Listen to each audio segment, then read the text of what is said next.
John. I told you the best. Where am I? Where's Reznov?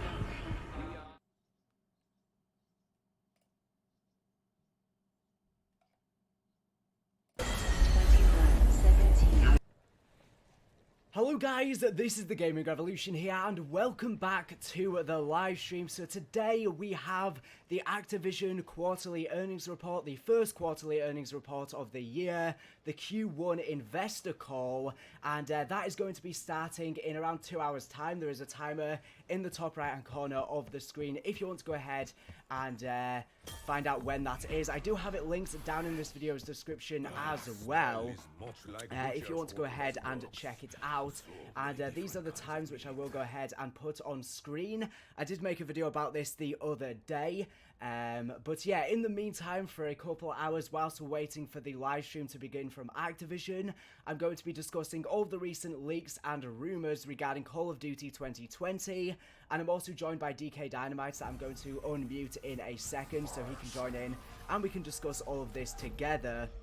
So let me know, how has your day been? Are you enjoying the stream? And, you know, what are you looking forward to from Call of Duty 2020? Now, obviously, this is not a full-on reveal for Call of Duty 2020. It's just a minor reveal, just like, basically, we had the, within the last quarterly earnings call, Q4 of 2019, they didn't really say much about Call of Duty 2020. They just said that obviously, the game is apparently on track and they've been having positive feedback from QA testers. However, they did say that they expect the game to underperform in comparison to Modern Warfare. They don't expect it to sell as well. However, obviously with the coronavirus and stuff like that, a big thing that I expect to be announced today is that there is not going to be a delay for Call of Duty 2020. I think that is what is going to be announced today, because, you know, obviously this call is meant for investors and it's meant for,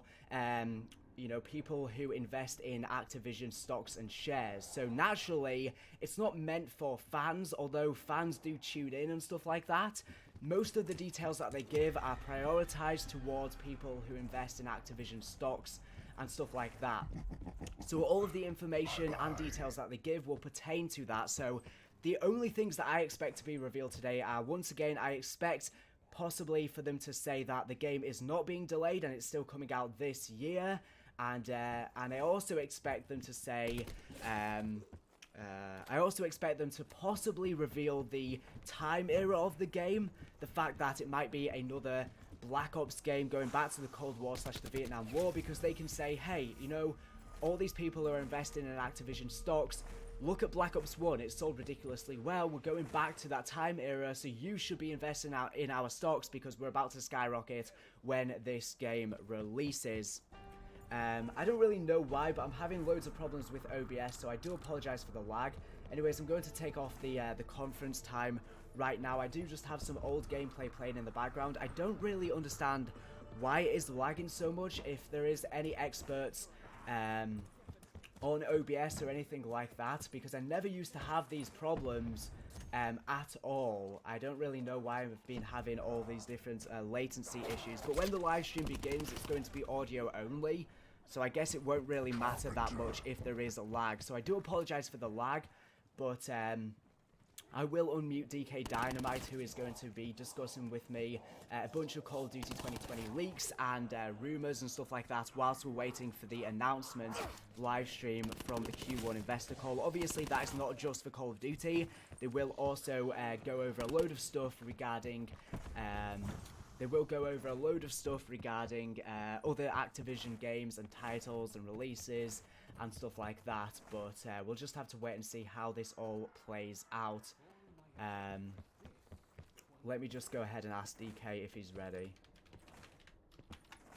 and then we'll go ahead and unmute him and get him in the call, and then we'll discuss a load of stuff. As I was saying, I don't really know what all of this lag is about. Are there any experts that know what exactly is the issue for this? Because it's not my computer. My computer is perfectly fine. It shouldn't be lagging this much. And holy shit, my chat is just spammed with Modern Warfare 2 multiplayer remastered. The audio is very quiet. Turn yourself up. Is it? I mean, I tested it before the stream and it sounded fine. How does it sound? Turned it a bit up, but I don't want to go too loud because then it gets unbearable. How is the audio? Let me know. It's not my internet speed. I don't know what exactly it is. It's OBS itself. Like, even if I just record, I've been having all of these issues with frame rate and stuff like that. Thank you for the $2 Canadian dollar super chat from Nick Koss, and he asked, we want Modern Warfare 2 remastered multiplayer. I think we all do, but I see a lot of leakers and stuff like that cropping up saying that it's releasing this year. I'm sorry to burst the bubble, but there's just no way it's releasing this year.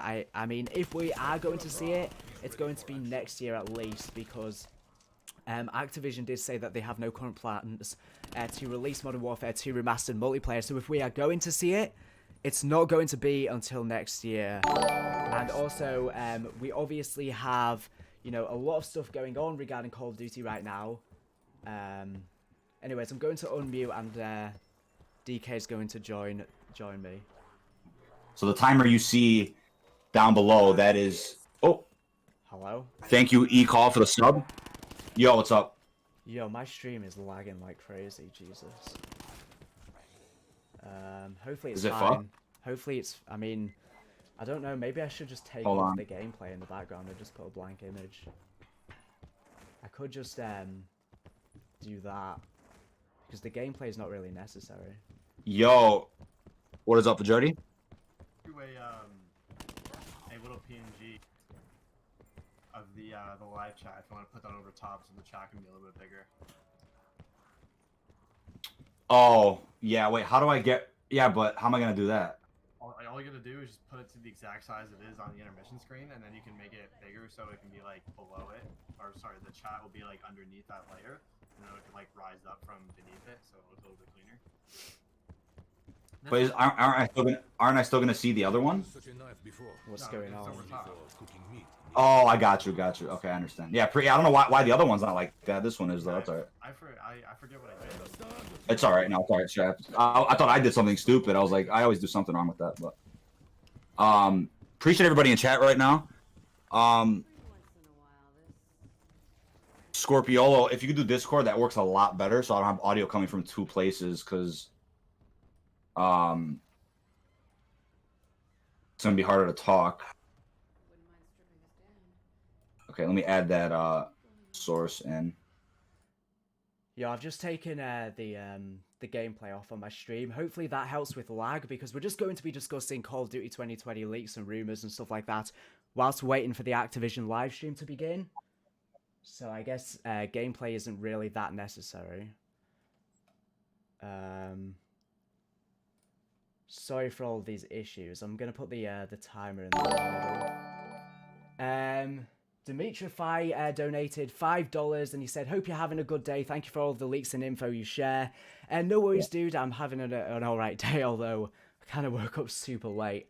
But yeah, hopefully you do enjoy the stream. As I was saying, everyone who is watching, I do apologize for the lag. I've taken off the gameplay now, so we're just going to be discussing all the leaks and rumors whilst waiting for the Activision live stream, which is in less than 2 hours. There we go. How big is that chat thing? Too big? Oh my god, better pack along. Oh, dude, you legend, bro. I appreciate you so much. Oh, the 220 bomb. Bro, oh my god, dude. And we're repping the merch today, baby. Appreciate you. Oh my god. I appreciate you guys. Holy fucking shit. We just started, bro. Oh my god. Dude, I love you guys, man. I appreciate you so much. Dude, my entire chat is just Modern Warfare 2 Remastered multiplayer. Yeah, let me add Sam. Okay. Which Sam? Thanks to Michael Regalo for the $2 Absolute super gold, chat, bro. saying, will COD 2020 be different on PS5 than PS4? Well, it's going to be on the Modern Warfare engine, so I'm expecting it to be very similar to Modern Warfare. I don't think games will have that much of a graphical advantage when the PS5 and the Xbox Series X first release. I think we're going to have to wait a few years. I think we're going to have to wait a few Bro. years for big differences in the games. Dude, thank you guys so much, man. Oh my Christ. I appreciate you. Thank you to Mr. Spock for the £5 in the super chat. He says, just to say a big hi and hope you are very well. I am, and thank you so much for that tip in the super chat. It is very much appreciated. And yeah, I see everyone just spamming about Modern Warfare 2 Remastered multiplayer. But to be fair, I hate to break it to you guys, but I think Activision obviously know how badly we want Modern Warfare 2 Remastered multiplayer.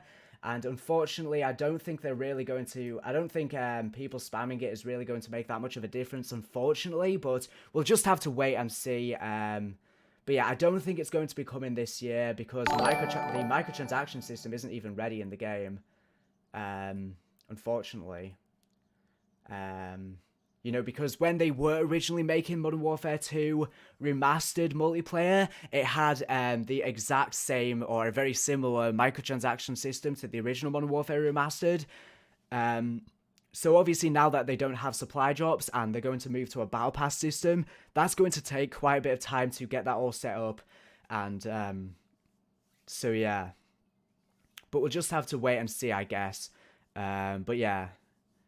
I don't think the game is even ready. Even if Activision wanted to release it now, which I don't even think it's on their radar because I've heard that Beanox right now are mainly focused on helping with Call of Duty 2020 and getting that finished. So I don't think they're really prioritizing Modern Warfare 2 right now, unfortunately. But we'll just have to wait and see. Again, I'm excited for this phone call. The last phone call wasn't anything too special. They kind of just said, hey, a Call of Duty's coming out in the fall. We're not going to tell you who's making it. So I think today is the day where they finally reveal that, which I think if there's anything we get out of today, it'll be the developer. Yeah, the developer. And you know, I wouldn't be surprised if they said, hey, we have to delay this game till December. Yeah. I would not be. If it's getting delayed, they'll say that. They'll say Yeah. the developer. And I think they'll use the words set in the Black Ops. Thank you for the £10 in the super chat from the Modern Warfare 2 Ghost. I don't think there is a message attached to it unless I'm just seeing it incorrectly. But thank you so much for helping support the stream, dude. Very much appreciated. And I appreciate all of the stuff you do with all of the leaks and stuff like that. And by the way, I forgot to mention this, but the thing that I played at the beginning was fan-made, obviously. I completely forgot to mention as soon after I played it. I just thought that would be a good introduction to the stream. But yeah, I just see everyone spamming about Modern Warfare 2 Remastered. That holy shit. Peak stream. For this channel, yes. My peak, I think, ever has been 1,000 on Marvel Hub, which was ridiculous. Sam was there too for that, I think. When we that was fun, bro. I couldn't read the chat. It was moving so fast. It was like I can't imagine being like a big time streamer and being fucking, overwhelmed with that. Awesome. It's funny now that every single thing we talked about in that stream is now relevant because everything got moved. Yeah, no, it's funny because everything. The biggest thing that I didn't expect was Thor 4 that day. I didn't expect them to announce Thor 4, and they were like, "Oh, Yeah. fuck, man!" It was, oh my god. I think Blade was the only surprise, wasn't it? Everything else we'd heard about Blade. Yeah, everything else. What the fuck? Yeah. How Oh many my people god. was in your stream? I think 170. It says on my stream deck. GG. What do you got? What do you got? I think like 1,100. I think I peaked at like 2,000. Good shit. Oh shit, yeah, you are at 1.1. Good shit, dude. Dude, if I wasn't having all these lag issues, it would probably be going a lot smoother. Someone just donated in the super chat. Thank you so much for the $5 from Builder Shed. He says, hopefully we aren't going to get horrible graphics like in the last gen port of BO3 and COD 2020's last gen port. Well, it's using Modern Warfare's engine, so I don't think that's going to be the case. Sorry, I had to mute Matt for a second. Buddy Luke, thank you so much for that. I'm gonna wait till it comes up on screen. I missed the message. I had to mute TGR for a second because he's reading. I appreciate you so much, Luke. Oh my god. That means the world, man. That means the world, dude. All right, unmuted, Matt. Sorry, Matt. Sorry. I was reading. Yeah, I had to mute you guys a couple of times as well. I know it's gonna be a little messy streaming together. Dr. Machine is ready. Wait, I have another donation from Kilted Killer in the super chat. He donated £2 and he said, "I have a large." I don't know if I'm gonna get demonetized, so I'm not gonna read it. Large what? A large what? He bro. has a large Oh my God. coronavirus symptom. LA, yeah, we are talking to the GOAT himself, TGR. He's on Discord right now. That countdown you see right here, right here, that's when the phone call starts. Let's get it, man. You know, DK, I'm just watching your stream. Just think, holy fuck, I forgot Blackout existed. Yeah, forgot. Yeah, I have. I Okay, forgot this was a thing. To be honest. because my computer can't handle like throwing gameplay on screen and all that. I have like the Elgato running share button from PS4 of pre-existing footage. Someone said Wait, DK it's a workaround for. Sorry.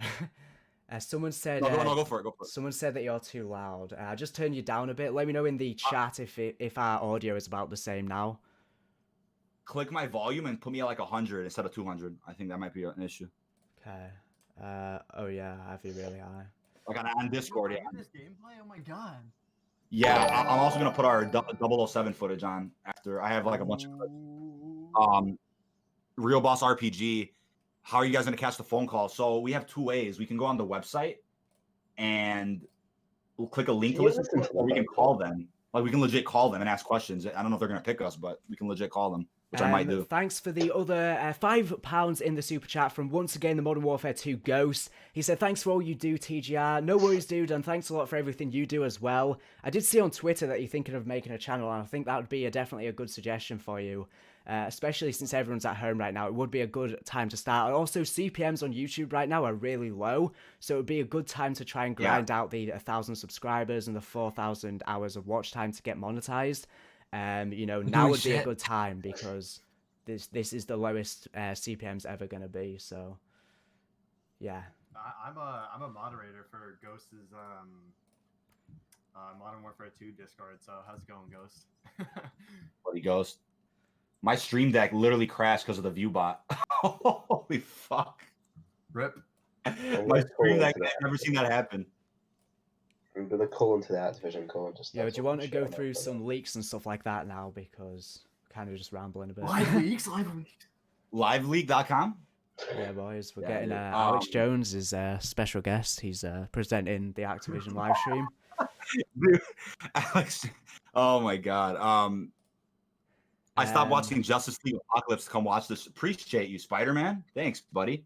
William Wolf said, what are we getting today? So just an update for everyone who is new to the stream. Today is the Activision Q1 investor call where they recap the first, 5 months or whatever of this year and their earnings and stuff like that, but they will tell us what is to come. So I am expecting today not much said about Call of Duty 2020, just like the last investor call, but we will at least get some stuff. I think the main thing that's going to be revealed today is that Call of Duty 2020 is still going to be releasing by the end of this year, because obviously this call is meant for investors who invest in Activision stocks and shares, so obviously that is going to be very important in predicting the future of their prices and stuff like that. And obviously if it is delayed until next year, a bunch of people are probably going to sell their stocks before they dip a bit. But yeah, I think that's the main thing that's going to be revealed, but they might also say that it's some sort of Black Ops game, and they might confirm that it's within the Cold War, and they might also say which developer is working on it, but other than that, I don't think much will be said. But we'll have to wait and see, I guess. I think the developer's probably the most likely thing to hear. I think the most likely is honestly that it's not delayed, because they might be scared to reveal the developer because they didn't last time, and that's like the first time ever they've not revealed it. To be honest, if they don't mention like the release date, it could be possible it's delayed. If they don't mention it, maybe. I mean, Jason Schreier was saying that it's apparently not delayed, but obviously things could change any second. And I did hear recently that in the last 2 weeks where they're trying to come up with final decisions on whether it's delayed or not, but obviously, it's months until release, so they could end up getting behind schedule. I think they'll still hit 2020. I think it'll definitely be before Christmas, because then they're just not going to miss out on those Christmas sales. But this Christmas sales will be possible. Well, this Christmas, I mean, because everyone's out of work and stuff like that, I mean, it's not going to be like as financially beneficial, I think, as previous years. Anyways, thanks a lot for the 10 Australian dollars in the super chat from Aussie Man. The name fits. If this is in the Cold War, I want to see many different wars, from the Malayan emergency to the sorry, I'm going to butcher this name and sound like a moron. Rhodesian Bush War, Vietnam or even the bloody Korean War, expectations might be high, but and well, I did hear that they're trying to span the entirety of the Cold War, so I don't know whether they're just going to go over main events or whether there's going to be specific parts they want to delve into. I guess we're just going to have to wait and see, I guess. Right. Surely you have to. Like, didn't the Cold War itself not actually have any combat? I think it did, right? Have what? Any combat in the actual Cold War itself? No, well, That's that's what it why is. it's called Oh, and the what- Cold War, but I mean, Let me see. Hector, it's been a long time, buddy. Appreciate you coming around, dude. Thank you so much. I tweeted you about some guy on Twitter leaking stuff about Modern Warfare 2. Any credibility? Right now, anything Modern Warfare 2 related is up in the air. There's verified sources who leaked dozens of things saying different stuff. So we're the messengers. We're as clueless as everybody else. We don't know what the hell's going on with Modern Warfare 2. We've heard things from it's canceled to it's on hold. They're reworking it a little bit. We've heard a lot of different things. It exists. Will it come? We don't know. I mean, recently a few different people have said it's two people have said it's cancelled. But then we have one guy who was my main Modern Warfare source that leaked Warzone to me and all that stuff, and he still thinks it's coming, but I don't know whether that is just his opinion or whether, you know, he's actually heard something. So I guess we'll just have to wait and see. But he's the one who actually saw it recently. Actually being played. We're trying very hard though. I've been chasing two stories for a while. One Zombies Chronicles 2 and the second one's Modern Warfare 2 multiplayer. I feel like a journalist because I'm doing so much research, talking to so many people, getting different perspectives. It's been a fun trip chasing down these stories. So hopefully we get some answers on one of those today. I can't remember who it was who said that. But, someone watching YouTube, it might be Sky. His idea that they could just be saving it until they really fuck up.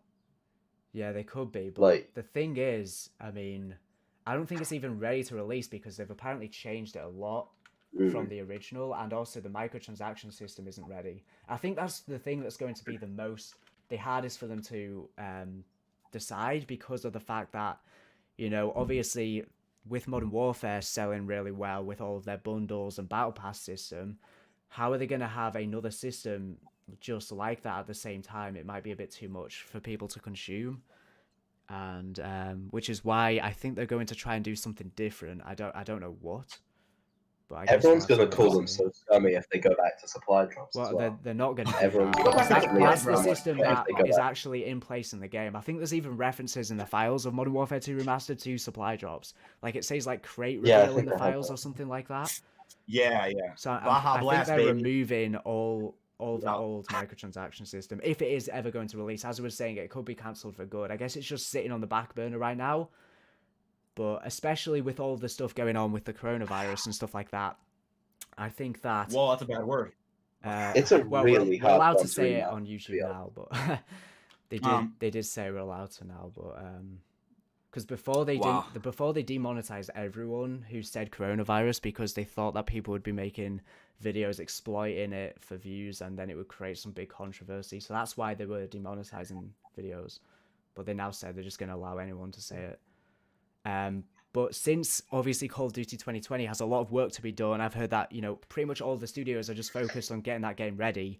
I think everyone pretty much, apart from Infinity Ward, is working on the game in some way, shape or form. Beanox are helping out with it. So, you know, we'll just have to wait and see. I don't know how it's going to work in terms of the fact that it's going to be on current gen consoles and next gen consoles, Xbox Series X and PS5. I don't know how that's going to work. Are they going to make it for next gen and port it down, or what's the story? Are they going to make it on current gen and enhance it for next gen consoles? Anyways, we have a few donations. One from Yo Drippy, $2 in the super chat. He says, I hope they'll release a bundle with the next gen. A bundle, do you mean Matt for a Modern second. Warfare 1? We should just went on my server. I just we got this big. Do you mean a bundle with Modern Warfare 1, 2, and 3 remastered? I could see that happening, but if they do that, I think it'll be campaign only, maybe. I don't know. I don't know if they would bundle all the multiplayers together, but I think that would be a good idea. That could be a way for them to... But I don't know if that's, like, almost too much content. like all at once. Like, how would that work? I honestly have no idea. Louise Cordoverse donated $9 in the super chat. Thank you so much, dude. Thanks for all the donations and everything like that. I do genuinely appreciate it. And also, Padraig donated 0.99 euros. I don't even know what the is it cents? I don't know what the currency equivalent of a penny is in euros. Yeah, but for everyone who is new to the stream asking what is going on, today is the first quarterly earnings call from Activision, where we will get some brief details about Call of Duty 2020, but they won't reveal a lot. It's just a minor reveal. It's just going to be very basic, so we might find out if the game is being delayed or not. We might find out which developers are working on it, Treyarch, Sledgehammer Games, Raven Software, etc. And they might also reveal possibly whether it's going to be tied into the Black Ops universe and the time era, the Cold War / the Vietnam War. We'll just have to wait and see, I guess. I'll tell you that it's the casual spot. Like my friends and stuff, like the people I know from school. Like I play Warzone with them quite a lot, and they're the most casual players ever. They don't follow the stuff on Twitter. Like anytime there's an update, I'm the one who brings it up because I follow the stuff. And they bought a couple of bundles. But it's the casual people who do actually buy them. You wouldn't think, but. Alan K donated $5 Canadian in the super chat, and he says, think they will ever release just a zombies game. Maybe in the past there were talks of it happening, but the problem is zombies has kind of died down a lot with Black Ops 4. So if we're ever going to see a zombies game, zombies is going to have to rekindle a lot to get back on top again. But I guess we could eventually maybe see a zombies-only game, but I don't think it's going to happen anytime soon, to be honest. Even Jason Blundell, I know he's not at Treyarch anymore, but he even said, I think around the time of Black Ops 3 releasing, that he explained why there is not going to be a zombies-only game, because Treyarch pride themselves on having campaign, multiplayer, and zombies, which is ironic because obviously Black Ops 4 didn't get a campaign and we had Blackout instead, but they pride themselves on having multiple modes, and they said statistically speaking, they see that a lot of people don't usually just play one mode. Obviously some people do, but they go from one mode to the next to the next. It's, it's a big package as opposed to just one thing. But yeah. It was supposed to be like a few weeks ago, but with delays and everything. Yeah.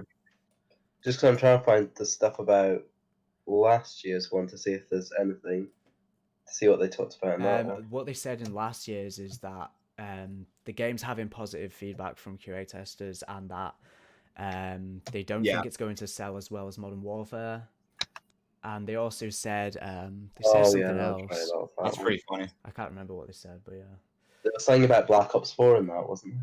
I'll tell you a fun fact, though, business 101 for everybody. If they say on an investor's call, we don't expect this upcoming game to sell as well as last year's, it's smart because they're going to exceed expectations regardless. Well, the thing is, they do that on purpose. Well, even if the thing is, it definitely won't now because of the coronavirus. People have less money. Like, there's 100%. So, like, I don't know. There's just no way it's going to sell more. Next gen bundles might give them a boost.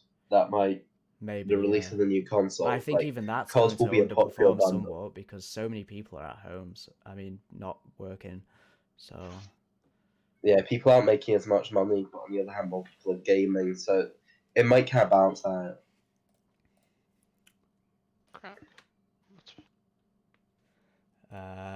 But yeah, in terms of the campaign, I think it's going to be really weird.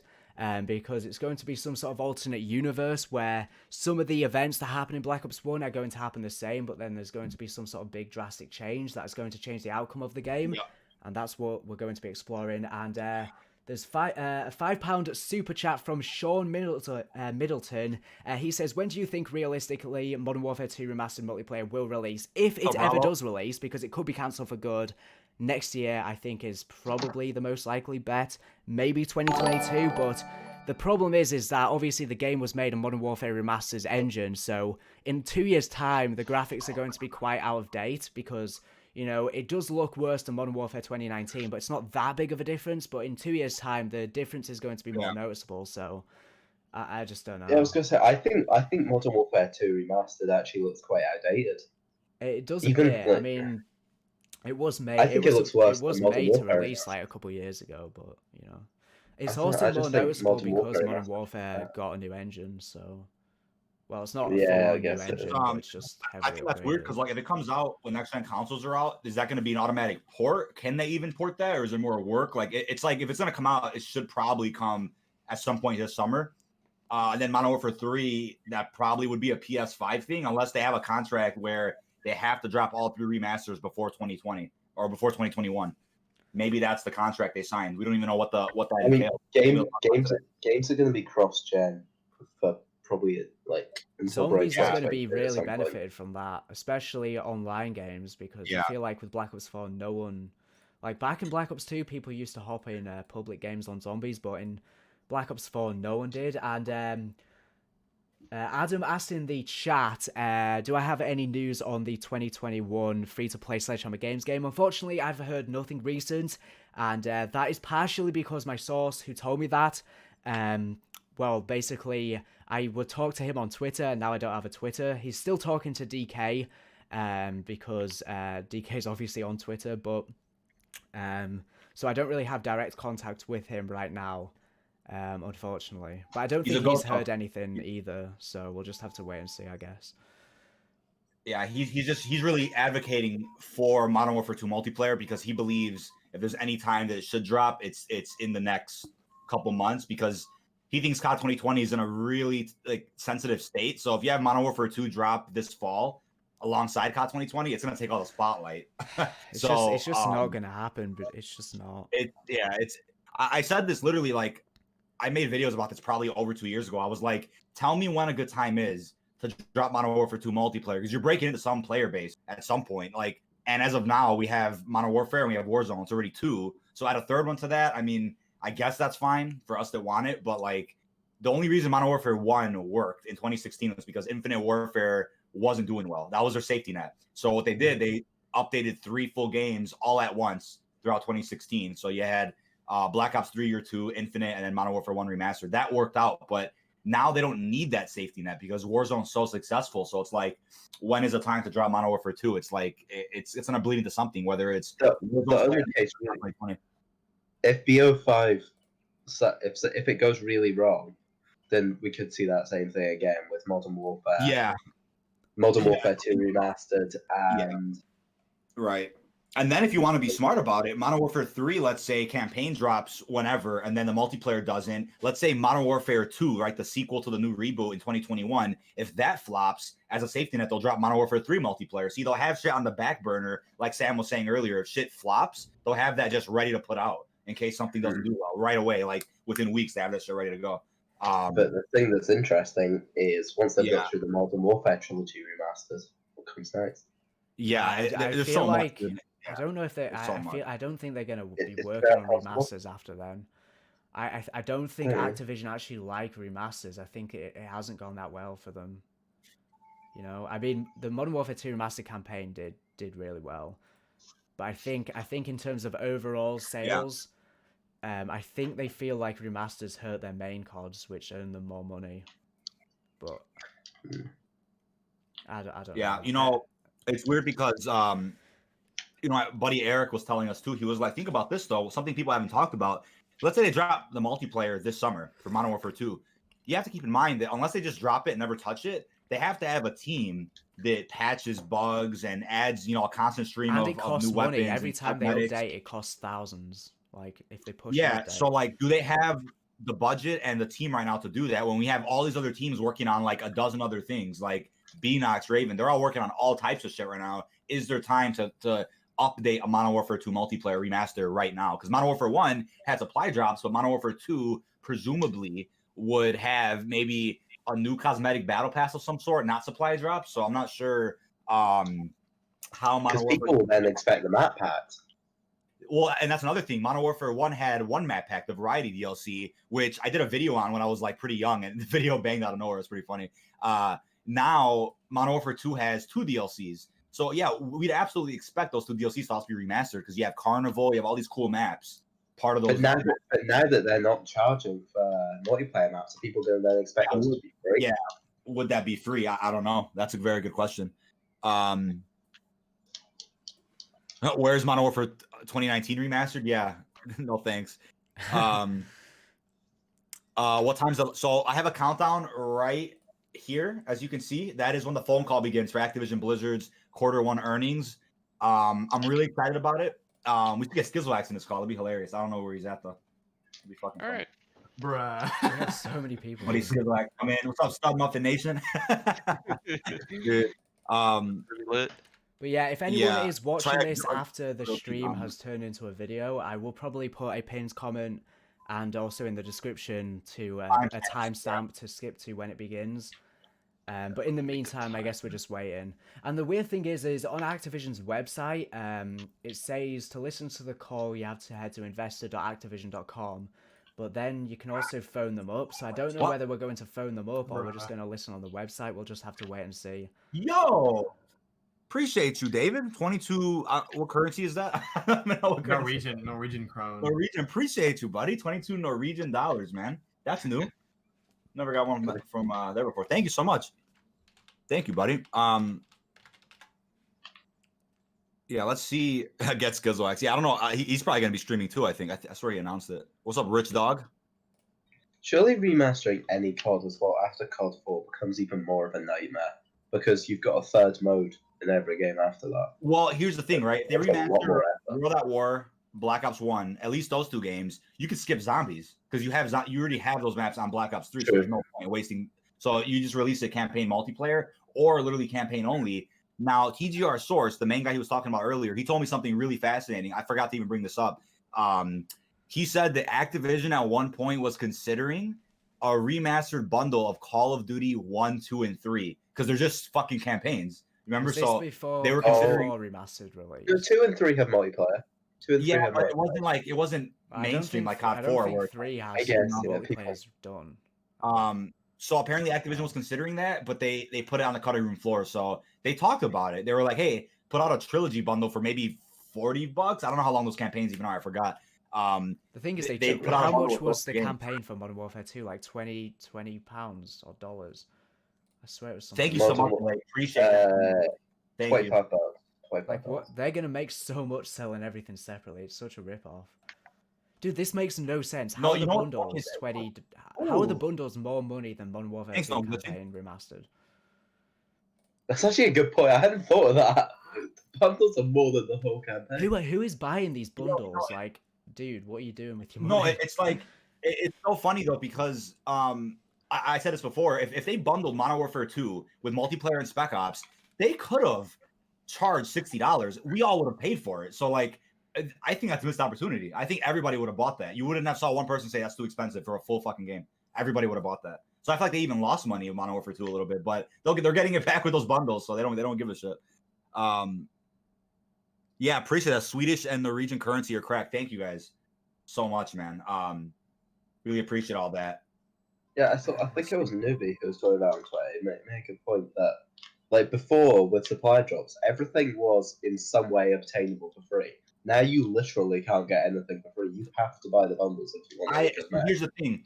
I think my favorite system. I guess it's all has to cosmetic be only, but Black Ops 4.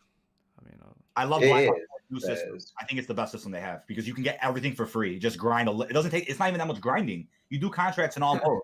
You have 50 cases. You get any gun you want. I think that's the best system. Modern Warfare Remastered had a cool system with the salvage. Infinite Warfare now, I do appreciate that one because of the season pass thing. Yeah, season pass, you get every weapon you want for free, and then you get like the variants shit through other means. I think World War II did something quite good. Yeah, so I think the top three systems for me is Black Ops 4, Infinite, and Modern Warfare 1 Remastered. I think they had the coolest for getting weapons. Yep. What did we miss anything? Oh my god, Dave, another 44. Bro, thank you so much. Absolute GOAT, man. Thank you. We want Black Ops 3 Remastered, not backwards compatible. You know, that's a big question. Would they ever remaster Black Ops 2 without doing World at War and Black Ops 1 first? Would they go out of order? Because I feel like Activision would want to find like a bundle of all of them. Yeah, that's true. I don't think we're going to see it, though, anytime soon. Yeah, I remember I asked your buddy Matt, and he said that if they ever do Black Ops 1, it won't be for years, like Thank you PS5, deep into for, PS5. sorry to interrupt. Thank you for the No, you're good. $2 super chat from Kelvin Smith. He says, Infinite Warfare was the best time. Yeah, only because of Black Ops 3. Black Ops 3 year 2, baby. Zombies PPSH here. Chronicles. Yeah, it's like Black Ops 3 year 2 had almost as much, actually almost more hype than Black Ops 3 year 1 because of fucking Chronicles, the PPSH in multiplayer. Dude, oh my fucking god. I remember yeah. being I mean, I don't know. remember I being in barely- high school. I didn't even touch Infinite Warfare multiplayer once it released. I don't think I even have one I game literally- played. I'm not even joking. Yeah, I literally remember being in school and like I'll be in a class and Treyarch would drop like a 30-second teaser on Instagram with a new weapon, and that teaser had more hype than like all the shit we're seeing today. It's insane. Like Yeah. it's just it's crazy how weapons were that hype back then.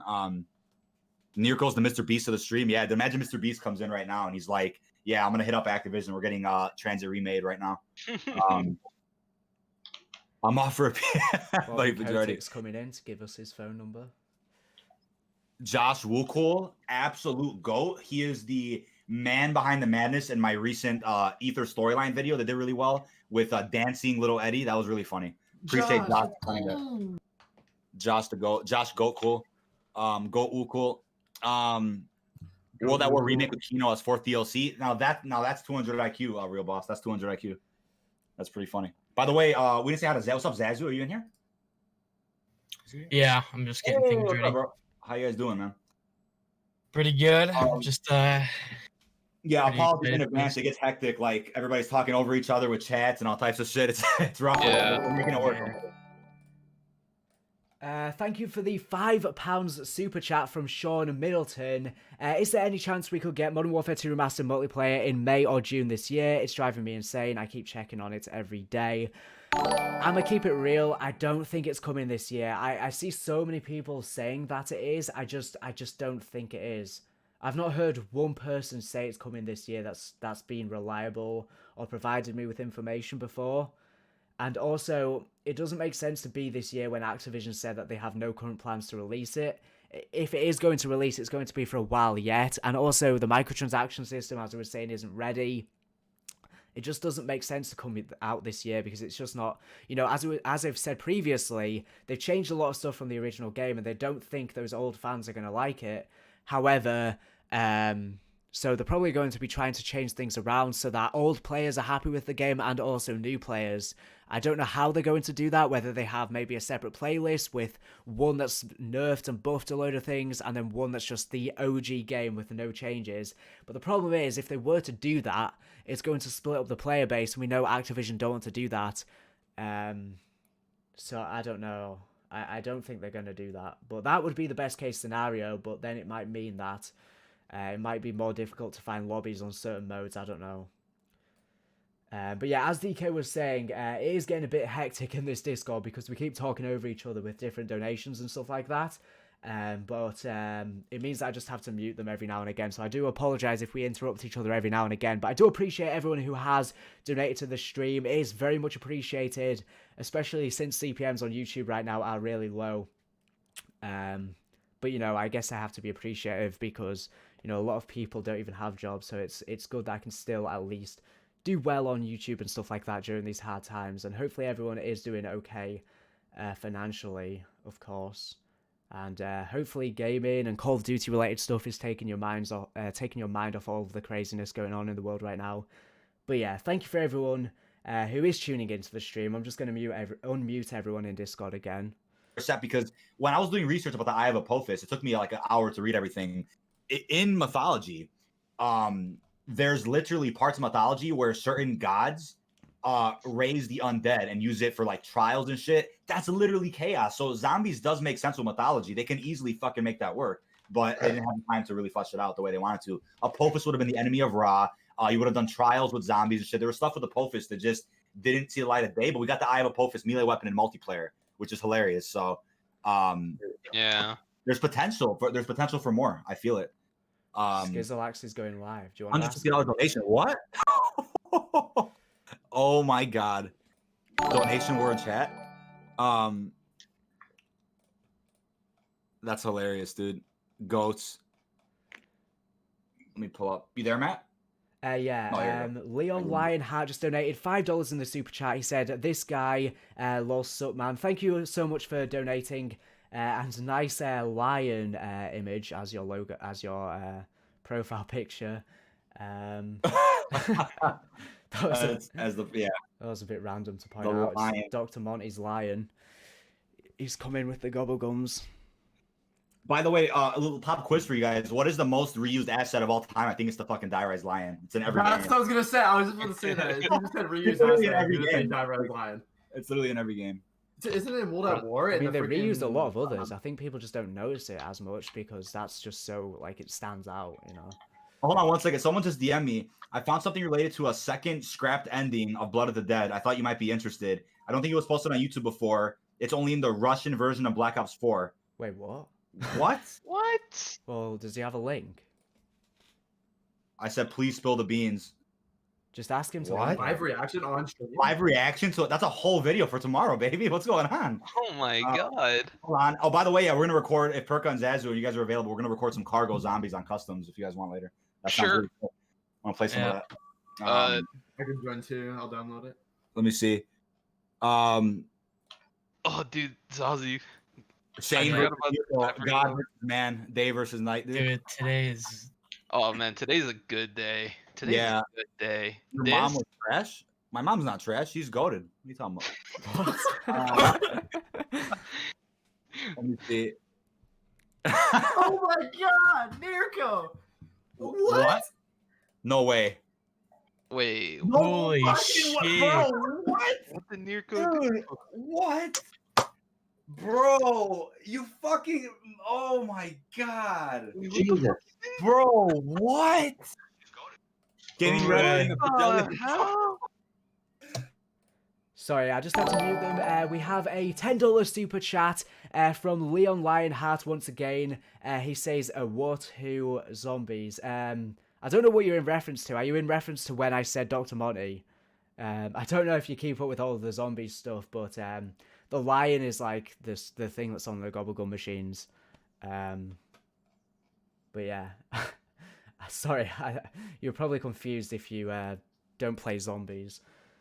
You already saw it before I did, and I have everything open and everything. Like much is delayed, but so. Oh my god, that's so much. Mr. Long. Default donated, I don't know what currency that is, but 20 and whatever currency, and he said this is a spin-off about Black Ops 1. Yeah, so it seems like it's going to be set in the Cold War / the Vietnam War, obviously, but it seems like it's going to be some sort of spin-off game as opposed to a full-on reboot, where it's going to be some sort of alternate universe, where things happen slightly differently, but I don't think it's going to be exploring the events exactly like they happen in Black Ops 1. It's going to be some sort of other story that might have some crossover to the original story. But we're going to have to wait and see until the game actually releases, because things are very confusing. I'm not really sure exactly what's going on regarding the game. But yeah, that seems to be what is going on. That's fine, but it's like... Gaming Revolution is straight trash, and now I see why you guys hang out. You guys cling on to shit that is far-fetched and makes no sense. Unsubscribe later. See ya, bro. Suck a dick. Who said that?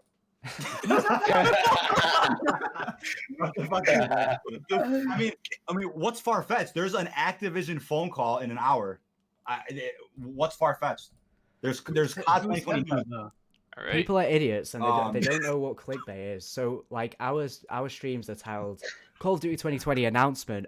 Guess what's happening today? There's going to be a Call of Duty 2020 announcement. Like, what's your problem? Guess what's happening? Exactly. Oh my god, bro. Ben Verder Knicks. Modern Warfare system absolutely sucks. Who in the right mind is buying $20 packs? Clearly, the casuals and the multiplayer pub stompers, or the people who are getting 100K a month off fucking multiplayer.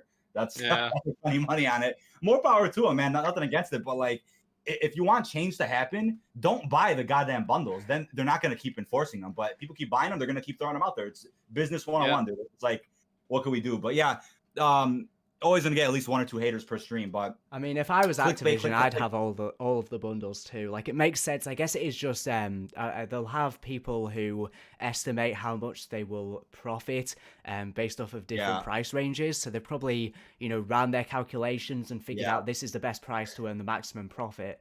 So I guess it is just supply and demand. If people are willing to buy them for $20, then I guess you can't blame Activision for it. You can only blame the consumer. I don't know why people are wasting that money. Like, it makes sense if you, even if I was like had millions, I wouldn't be bothering to waste all that money because it's just like It's a first person game. It's the thing. The only Who game needs a where that was skin? worth it is Black Ops 3 because the game was updated for 3 years. maybe You got like, your money's worth of I all the would weapons. only buy like No one other or game two updated for that long. bundles. It's all Like, 1 year and then boom, next game. there's some Waste of people money. who have bought every single bundle. Like, some guy said he spent like 1,500, and I was like, Why? damn, where Are do you you, gonna play it where again? do you have all this Like- money from that you can spend all that? Like, fair Well, enough. no, number one, there's two things I can think of that. Number one, the only good side of that is that they can use it in Warzone, I believe, or some of it. So they can keep playing that. I So, guess. okay with that. Number two, though, I saw people got their stimulus think- checks or their Trump checks. I swear they got their checks and blew it on fucking COD points. I swear to God. I've seen a lot of Some that. people just blew it on I've COD seen a points. lot Oh of my that. god. Shout out Eric Maynard buying a new processor. Or No, it's- graphics Yeah, that's fine. Yeah, all right. Toxic Trooper asked in the chat, what's your favourite mission from World at War? I think it's the mission that's in Stalingrad. I think that's my favourite. But yeah, I can't remember what it's called. Is it... I can't remember. Is it Vengeance? Wait, let me look this up. World at War Stalingrad mission...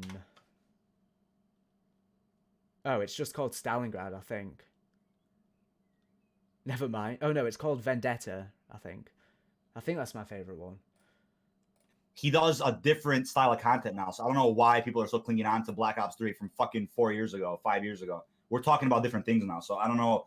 And that's why, like, with leaks and shit, I keep a distance from certain things because, like Matt, you can leak an entire game and Warzone, and people still won't believe you. So fuck them. Yeah. Well, the thing is, all I them literally do is reshare what I've heard. It's pretty much, that's all there is to it. Like, some people tell me some stuff that I've been Yeah, and that's the providing funny me thing. Oh, accurate you made stuff it for a up. You made it while. up. It's like You know, I'm just the Yeah. middleman, basically.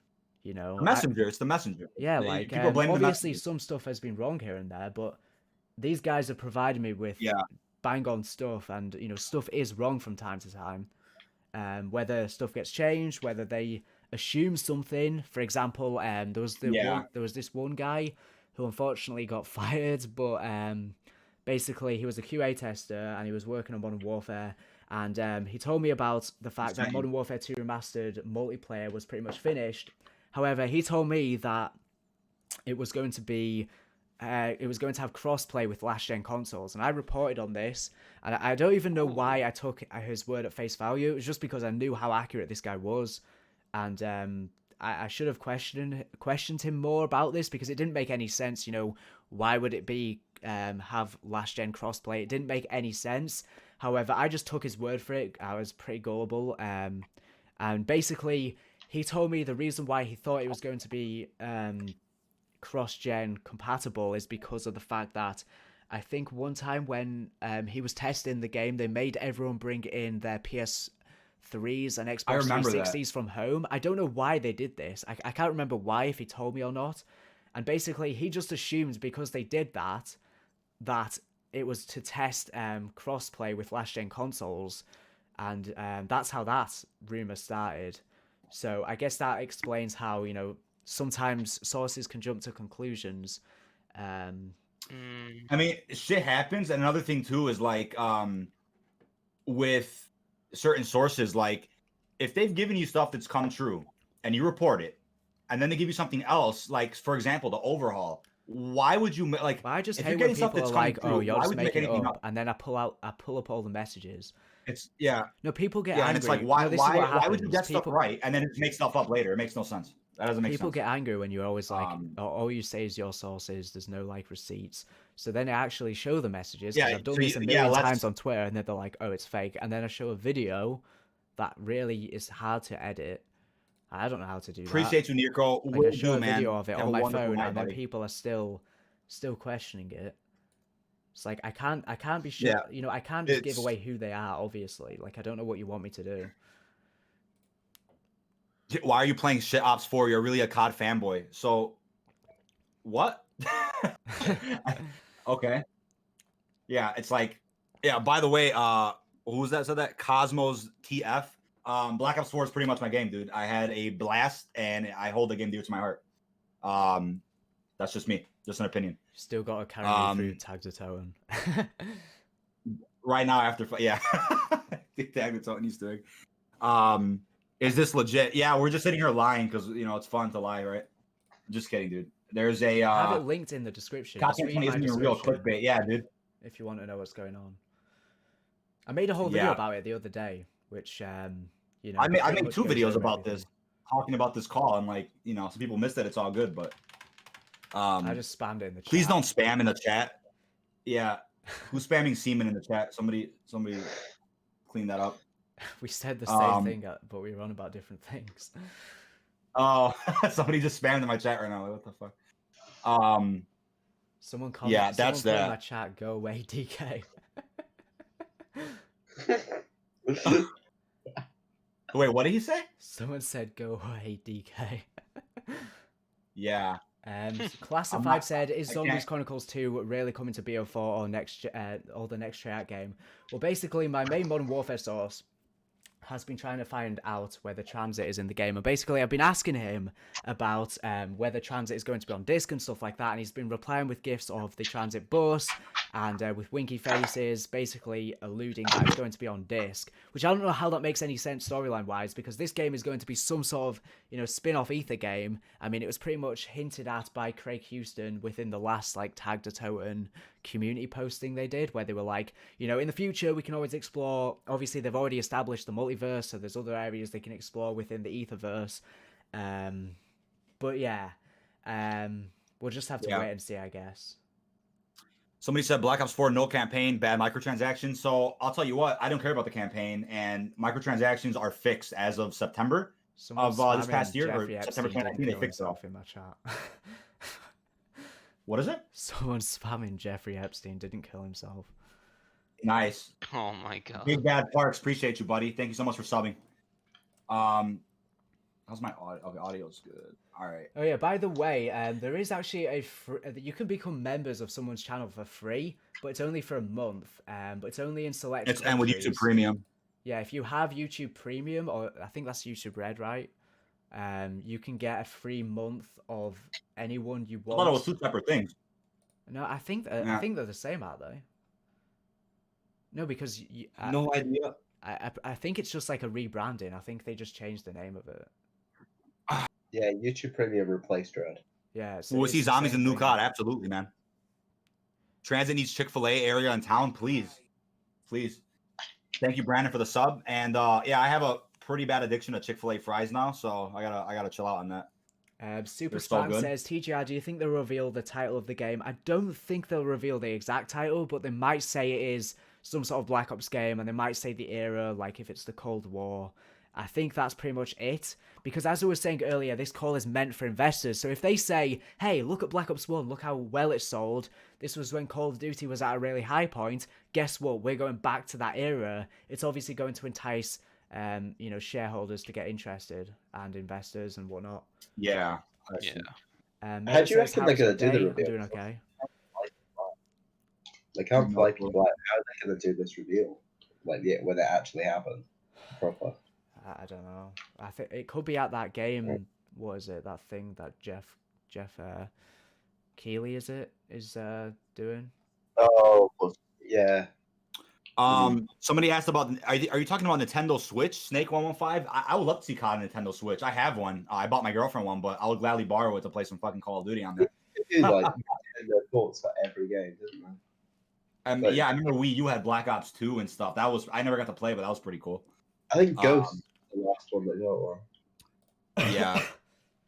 Let's see, man. Skizzlewax is streaming. Yeah, thanks, commentary channel. Yeah, I saw that. I just saw he has Do you want to ask ask people in there. It's awesome. Join? Somebody wrote in my chat that he doesn't have Discord set up. I don't know what that means. Well, I think I have him on Discord. I don't know. Skizzle doesn't have Discord. He can't join. He said next time. Maybe he's just wanting to do solo today. It's all good. Somebody wrote that in my chat. It's kind of cringe. Will BO5 of the Dark Ether storyline? I mean, that's possible, dude.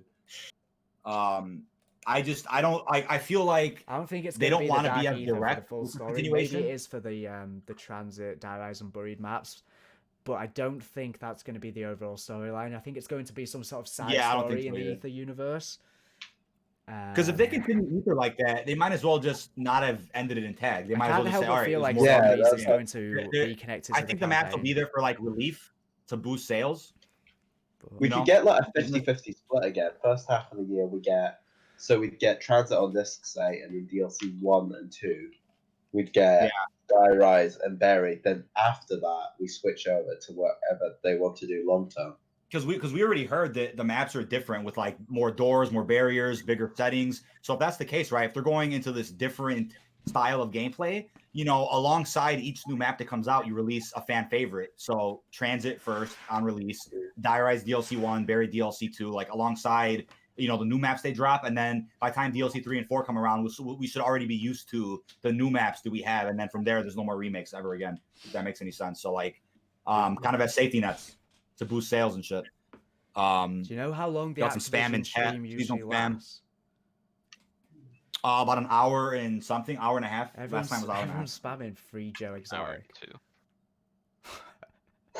Well, wait, Matt, isn't it like what time is it for you right now? It's 8. Like 8. 8.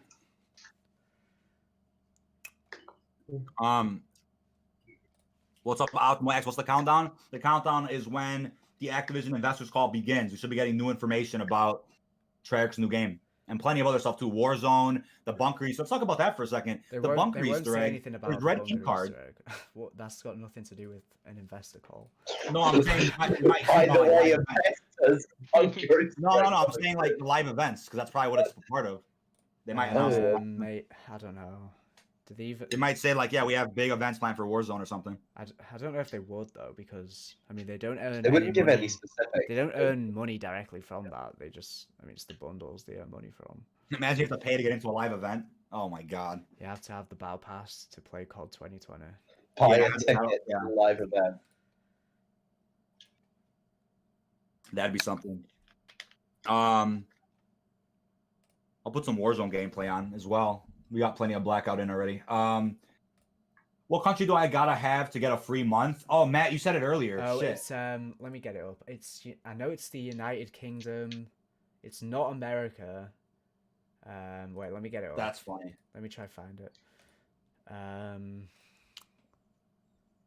I'll link the thing where you can find out the details in the chat.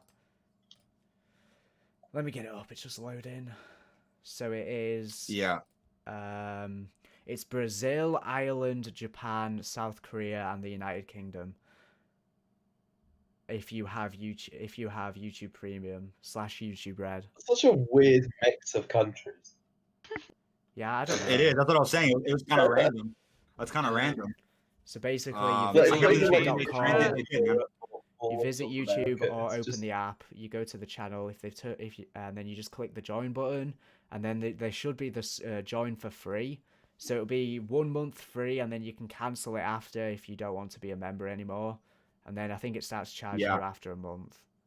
I think Something that's like how that. it works. Well, I'll just put 59 minutes, boys. I'll put the support thing in the chat if you want to read it.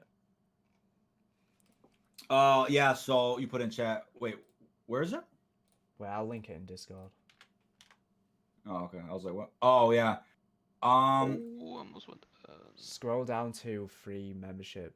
It's only a limited time thing. I I don't know how long yeah, this is get going it. to be Appreciate that. available. Oh, it says it's available until... Oh, you can do it up until May 31st, it says. So you don't have much time to do it. I don't know how long this has been a thing for. Is it, Maybe it's only been a thing this month. You said scroll down and go where? It's the bit where it says YouTube Premium free channel membership, limited time offer. Oh, yeah. So, all right, real boss. It says Brazil, Ireland, Japan, South Korea, or the United Kingdom. So maybe try United Kingdom if that works. I'm curious if a VPN will let you do that. That's really interesting. Yeah, it should actually. I think unless you have, you might should have to let you do it. change I your don't see why not. location. I don't know. Oh yeah, maybe just change your location on YouTube or so. Yeah, maybe that. Yo, what's up, Greg? How you doing? Gregory FPS, bro. Yep. Isn't that the music and zombies extraordinaire, bro? Let's go. Yep. Supreme just donated $40 in the super chat, and he said, "Have a great day. Love the videos. Thank you so much for that $40. That is honestly greatly appreciated. And I am having a decent day. I'm pretty tired, but I am every single day. And yeah, hopefully you are enjoying the stream as we wait an hour. Can you hop in the until call with you guys in the Activision queue? stream. DK, can Greg join the call? Sure, man. Yeah, so he'll join in a few. Yeah, Greg. DK will add you to the call. Yeah, let me add you through. I'm just double checking. Is there a way I can put a hotkey so I can just mute whenever I'm reading donations? I have a hotkey on my stream deck. I don't know about on your keyboard. Looking, I don't see anything. I've never used hotkeys on I have Discord, no idea. so I don't know. Yeah, let me see. How many That's people not can you what I have in want. a call? What's the maximum? In a little bit. I'm not home at the moment. All good, bro. All right. Yeah, I'll be home soon. All right, All right. sounds good. Appreciate you. Let me see. Someone said, "Who is DK?" in the Alright, chat. lit. Introduce yourself. Somebody wants me to introduce myself? No, someone said, "Who is DK?" Oh, who? Doctor Strange gift. Who? There you go. Let me see. Zombies Yeah, this is Chronicles the right 3, footage I someone want. said. Someone said what? Zombies Chronicles 3. Everyone's spamming about free Joe Exotic. Jesus Christ. All right. Why? we got some Didn't he do a gameplay. lot of fucked up shit? Yeah, Greg FPS coming in call. Yeah, man. Yep. Appreciate all the support today. Excuse me, is the trailer gonna play on this video? No, we have It's Activision not a investors trailer, call it's just starting. in audio. 50 Just audio. Yeah, it's an audio. OG but we're gonna have Zanny on. donated $2 and he said free Joe Exotic. Sam, I just saw that. How do we see the stream when it's live? So they're not streaming like any video. It's a phone call. It's literally a phone call. They do this every Yeah. quarter. I have it linked in the description if you're in my stream and you want to go Will to TGR the- come back on Zombies back when he was really good for his storyline vids? For sure. Yeah, that's yeah. I mean, you were busy when like Alpha. I mean, when Tag was out, you were really busy. I You didn't have wish I time to did make, more like- storyline videos because I enjoy them and I think they're one of my best. Like they're my best videos I make, but they just take so long. Yeah, it's for sure. difficult sometimes to just grind them out a lot. Yeah. But yeah, I'm definitely going to be making a lot more storyline videos when COD 2020 is out. Yeah, I feel you on that one. I want to pull up that page. I mean, I don't know if I should do any recapping some stuff before COD 2020 comes out. I guess it all depends what exactly the storyline's going to be, because it could have no. Yeah, if it's an either relevance. spin-off, that'd be worth it. I mean, yeah, it could Yeah. have no relevance. We'll just, I mean, there literally could be maybe like a cameo from Rick Toffin, and you know. Yeah, no, I think at the very least you're gonna see classic perks and all that shit, but it doesn't have to be story connected at all. It just be there for gameplay. They can have stuff that's there for gameplay, not story connected at all, just to appeal to all the OGs that were complaining during Black Ops 4. I just have a really strong feeling like it's going to tie into the campaign, and we might play as campaign characters, because I can't help but I mean that has to be what I'll the love that. classified Yeah, blueprints were hinting at. I don't know what else it could be. right. Alexander donated in the super chat $2. He said, "Old perk system in BO5 Zombies, please." Well, there was a recent leak from Victor, who obviously leaked a ton of stuff for Modern Warfare accurately, who was hinting that we might be getting the old perks back, because someone asked about Juggernaut, and he replied with something like, you're in for, something like, I can't remember what he said. I'm going to try to find his tweet now, actually. But he basically hinted that Juggernog is going to be back. So, obviously, these are leaks and rumors. We don't know if they are true, but this guy's been bang on so many times before. So, if he's saying it, I think there's a pretty good chance that it is indeed legit.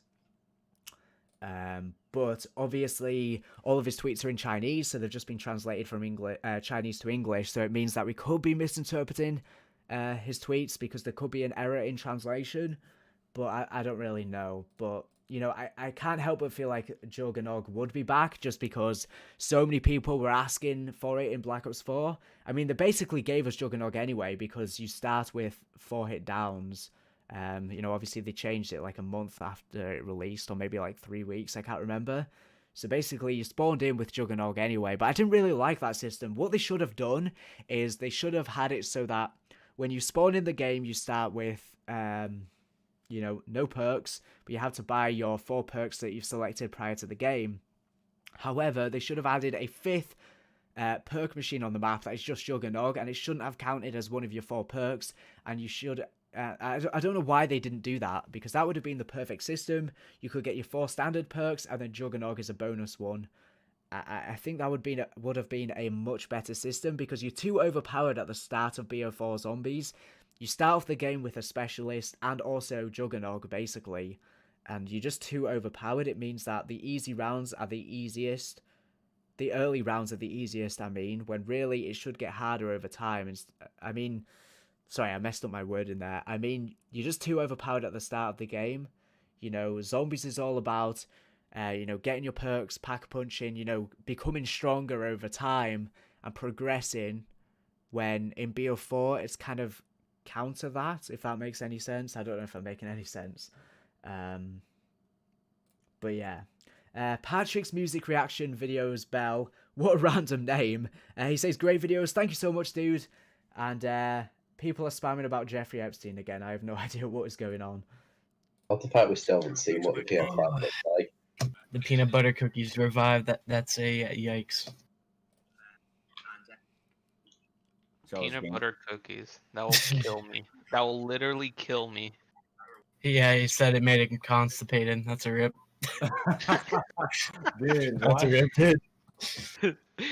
Rip. My blood did that and it'll loosen it up with it. Big rips, dude. Why are He's people gonna go to spamming the bathroom Rick and all Drake? you... What's going on? Dowsy, he's gonna go to the bathroom and all you see in the toilet is Blood of the Dead. There you go. Oh, yeah. Poop of the Dead sequel, man. Early. Yeah. Revive as a character in Poop of the Dead. Hey, Matt, look what I sent you. Yeah. Where? Xbox says hi, everyone. Sorry, On Discord? Someone donated. Semen donated £8. Oh, sorry, it went off screen. I missed it. Where is it? Ah, I've lost it. Dude, well, whoever donated, thank you. I can't seem to see the message right now. Someone in my chat just said, imagine the call was only 10 seconds, and all you hear is the transit bus. Oh, here we go. Dude, I hey, found I'll it. take that, man. Semen62 donated £8 and he said, love the videos, would love to play Call of Duty with you some time. Yeah, I am for sure going to probably maybe have some open lobbies and stuff like that where I'll get a load of subscribers in. I did used to do that back in the day, maybe like a couple of years ago when I used to stream for about a month or 2 period. But yeah, definitely leading up to Call of Duty 2020's release, I'm going to be playing Zombies again because I've not played it in quite some time, and I definitely think open lobbies would be a good way to do that. Alexander Harampur donated $2 and he said, I hope we see Vulture Raid, and it's gone off screen again. Let me try find it.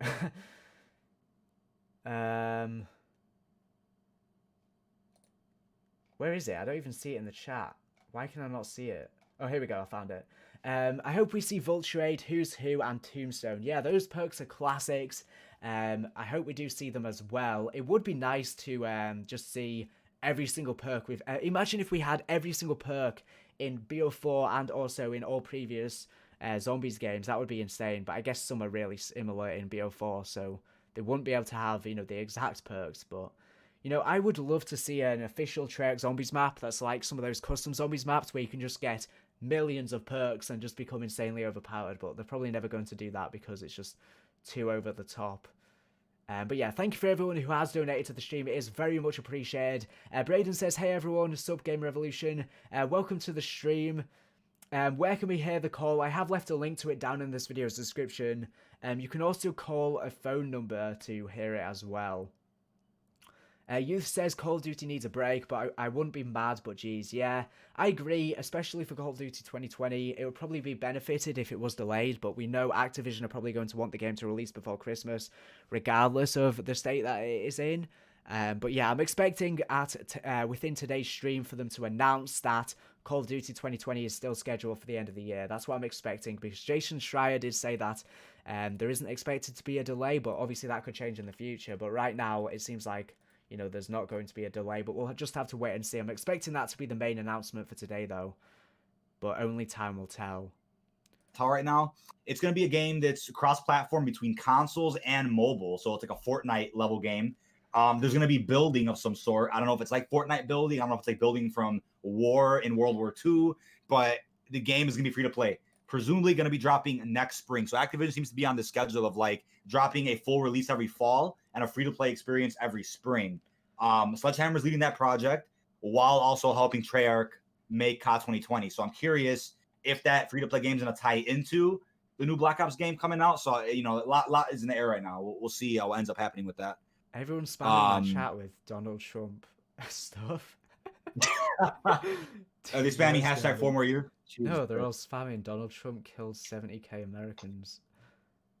2 crores. Jesus. Wow. Jesus, that's really grim. What is going on? Yeah. What's up with the fake news today, man? Hey, what's up? Too bad for Xbox. Appreciate you, buddy. How you doing? Matt, you see what I sent you? Let's keep politics DM? away from Call of Duty because everyone's just gonna get triggered. We'll talk about John another day. Yeah, we'll talk about that. Wait, what did I miss? I already heard the word John.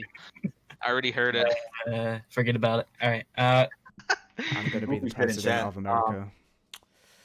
And my first announcement is Modern Warfare 2 Remastered multiplayer. Yeah. Somebody was in my chat the other day. It was Amber's dad came in chat, said DK for president 2040. I was like, bet, dude. Transit remake on PS6. Someone just said it again. Scott, DK for president 2020. All right, I'll run right now, man. I remember I saw Remy posted Modern Warfare 2 Remastered Donald Trump Easter egg, and I saw it, and I thought it was going to be legit at first. I fell for that. I fell for that shit. Hey, do you remember the video you sent me? It was like Modern Warfare 2 with a pickle Easter egg or some shit from the campaign. It was fake, though. Pickle? You sent me some funny shit. What? Remember, it was like an audio from campaign of some guy like joking, and it wasn't real. It sounded real, but it was an April Fool's video. It was so funny. What? I don't know what you're on about. You sent me this video. Oh yeah. That somebody made for April Fool. Oh yeah. Yeah, it was an April Fool. We're doing pretty good. Xbox, appreciate you coming by, man. Really excited about this. Editions will definitely give me a PC. Cool. Yeah. Dude, my chat is AIDS right now. What is going on? Dude. Where's the live stream coming from? So it's a phone call from Activision Investors website. Charlie Intel will be reporting on it as well. Have you linked it in the description? You probably should do that. I need to do that. That's one thing. That's the one thing I forgot to do was link it in the description. I have it right here. I'm gonna sneeze. Let me copy the link. Bless you. Oh yeah, Yuja on my chat said DK is a smexy man. So there you go. Appreciate you, Yuja. Appreciate you. DK is my daddy one, said Pickles. Nice name, buddy. Nice name, dude. Oh my god. Jesus Christ. Oh, by the way, little merch announcement too. So yeah, merch is back on my site.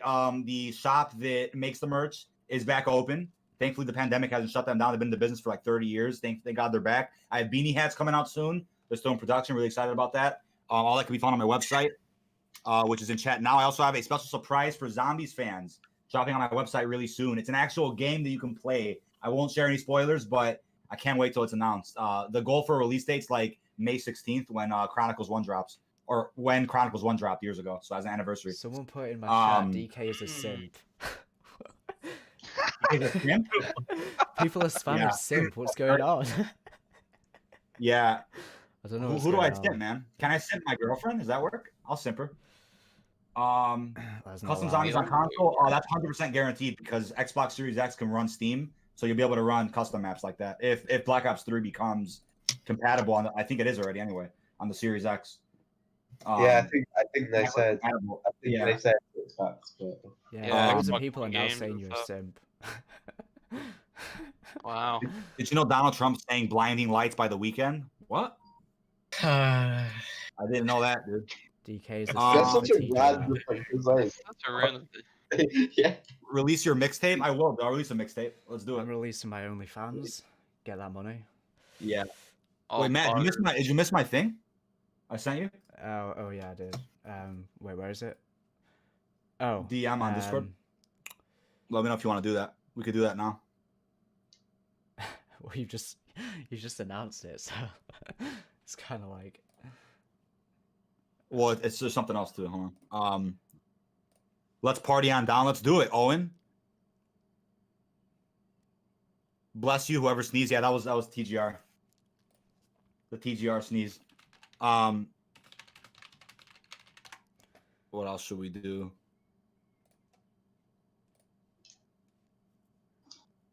Let's see. So yeah, Yeah, what haven't we gone through on this stream in regards to leaks? You know, all those old multiplayer leaks that I went over, they were from late last year. So I know a lot of people want to see automatic health regen, so we're going to have to wait and see if it's like BO4 where you need a stim shot or not. Because it could have changed That's a since oof, then. man. But that's like 6-7 months ago now, so lots could have changed. All news, man. Mm-hmm. Wait, at Yeah. that point, did it have automatic health regen or was it stim shot? I think it was. That was stim shot. I think it was Was stim it stim shot? Oh. Yeah, I think it was stim shot, but that was definitely a subject to change like right away. Does TGR have a mixtape? He does. Look up Takeo had fun with the spider on Zetsubo. That's his mixtape. Jesus. Someone in my chat says they know the title for COD 2020, and it's Call of Duty Podesta's Calling. So there we go. Oh my god. All right. There you go. There you go. That's I love it. We should have Greg stream on Greg Reacts for this this phone call. It's My audio. whole so chat we is just saying simp right now. can- What even is this year? Yeah. Yep. What's up? Yeah, you're getting simp. I'm getting semen. My chat says semen. I don't know what's going on with that. I think you have a different audience. What the? F- Yeah, we have a different audience right now. I don't know what's going on. All right. Oh, that's what I was going to link in the How's that description. not I getting forgot. flagged for spam? Mods are taking it down. That's all good. Call of Duty. Oh god. Yo, what's up, Nick? How you doing, bro? Call of Duty King Kong. All right, put the link in chat as well. That should work. Yeah, changes being saved. There we go. That should work, baby. All right.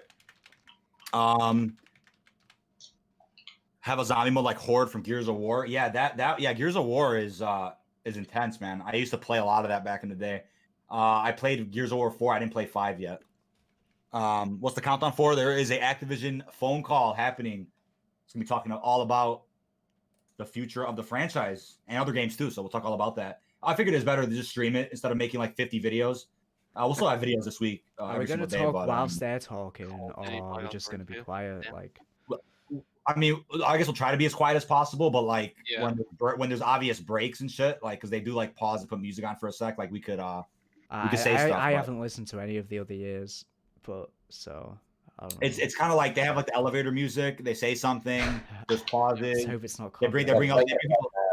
They bring people on for live Q&As. Like I'm gonna try to call them and ask a few questions. Like I'll try to call them. Elevator music could be popular. Thanks a lot for the $5 in the super chat from Exhalator Gaming. He said people are being weird in the chat. Help. Yeah, I need to get some mods in here. I don't know where all the mods are at, but yeah, the chat, I have no idea what is going on. This has definitely been one of the weirdest chats I've ever had. I mean, I've not streamed in a while, so I guess it's gotten a lot worse since I last streamed, for sure. By the way, ever since she put that video out of OK Boomer, everything went to shit. It's kind of funny. After Crisis on Infinite Earths, man. Yeah, what was her name? I forgot. I don't even know what her name is. The Bernie I'm chick. remaking it. The Bernie. I have no clue. So can I use YouTube Premium or YouTube Red? I think it's YouTube Red. Or I'm sorry, Premium. It's the same thing. It's Not the same red. thing. It's just, yeah, just go with Premium. They It should be the same thing, but I the think website is YouTube. Premium. They just changed the name. I think that's all it is. Premium replaced Red, yeah. Premium, yeah. So Premium replaced Red. Yeah, so go with Premium. Yeah, see if that works. Yeah, if I you don't know why search they had to YouTube Red, rename it. it just comes up with YouTube Premium. It's the How are you same. guys gonna be in the call? So David Vonderhart has us on FaceTime. We're gonna be talking like while we're up. Yeah. Yeah, no, Wow. Derv gave us Yeah. the hookup. Yeah. Where's it gonna be streamed? So it's a phone call from their investors website. The link is in the description, but I will have the audio on stream here, so nobody has to click any links. Are we calling? DK, it, their or voices are just, copyrighted. Yeah, bro. Are we gonna call the number? If they can copyright you for talking about The Last of Us being a politically correct fuckfest, then yeah, I'm sure they could strike you for. I'm sure they could strike you for listening to the phone call. No, it's fair that use vid- because oh, we're wait, what because vid- we're oh, reacting yeah. to it. So like, It is fair. Yeah, we're not just streaming the audio and like going silent. You know. we're just giving our input. Yeah, I usually don't stream during the week stuff. like this. Wednesdays at the very least, but some days are like my stream days. But because today's a phone call, that's what we're doing today. And we'll do this with all future phone calls. And you know, announcements, trailer days we know there's gonna be a lot of marketing. We'll do this as well. We'll do this more often with Black Ops 5 or whatever the hell the game's called. Because Black Ops 4 we did like a lot of trailer reactions, which I still will do, but we'll do more streams as well during these announcements because it's a lot of fun hanging out with friends talking about this. Social distancing. So yeah, this is the most interaction we'll have socially on Discord. There you go. If you're FaceTiming Vonderhaar, ask him about ZC. Yeah, dude, we'll do it. Call of Duty floor game warfare, Call of Duty window warfare. Yeah, dude. I still laugh that my trailer reaction of season 3 did better on YouTube than like actual gameplay of the multiplayer maps, and nobody else had posted them before that. So like the interest, Wow.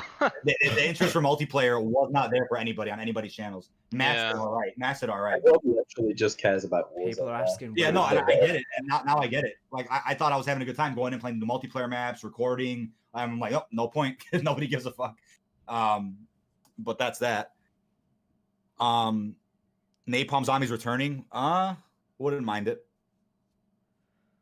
It'll probably fit Vietnam quite well to be I honest. feel You'll like have to we're stop gonna playing get like a Warzone if you want. really open map that's like a war zone.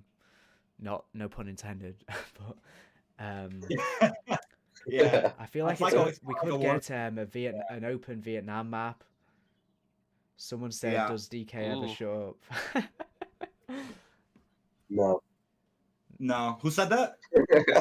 Duca J Might be one of mine. Just joking. I don't know. said, "I want to hear from." Or it could be someone TGR. legit. I'm here now. Everyone's saying, "Show up." Call Someone said, TGR "Mob of the daddy." Dead No. Mobsters returning. I don't know why they would. What? What? No idea. You play Half-Life? I don't. Zombies isn't gonna get. I don't think after BO4 The Zombies conference is is gonna starting in get the budget 35 from minutes. most For those selectors. asking. I like how there's a timer and people are like, when does it start? And it's like, I put a timer there for a reason, but all right. Gotta love that. I swear people comment before the video's like even loaded for them. They just come on. Like, when's it start? Remember, I put a vid up and within 2 minutes, somebody says, clickbait garbage. The vid's 12 minutes. How did you possibly watch it in time? No fucking way. Like, bro. What about Chaos Story? Doubt it. Financial flop for them, I think. I think they're embarrassed of it. Damn. You have to stop playing Warzone What is to get going Modern on, Warfare dude? 2 My multiplayer. chat is No, so AIDS. I have people saying DK has a Ligma. Call of Duty Epstein didn't kill himself.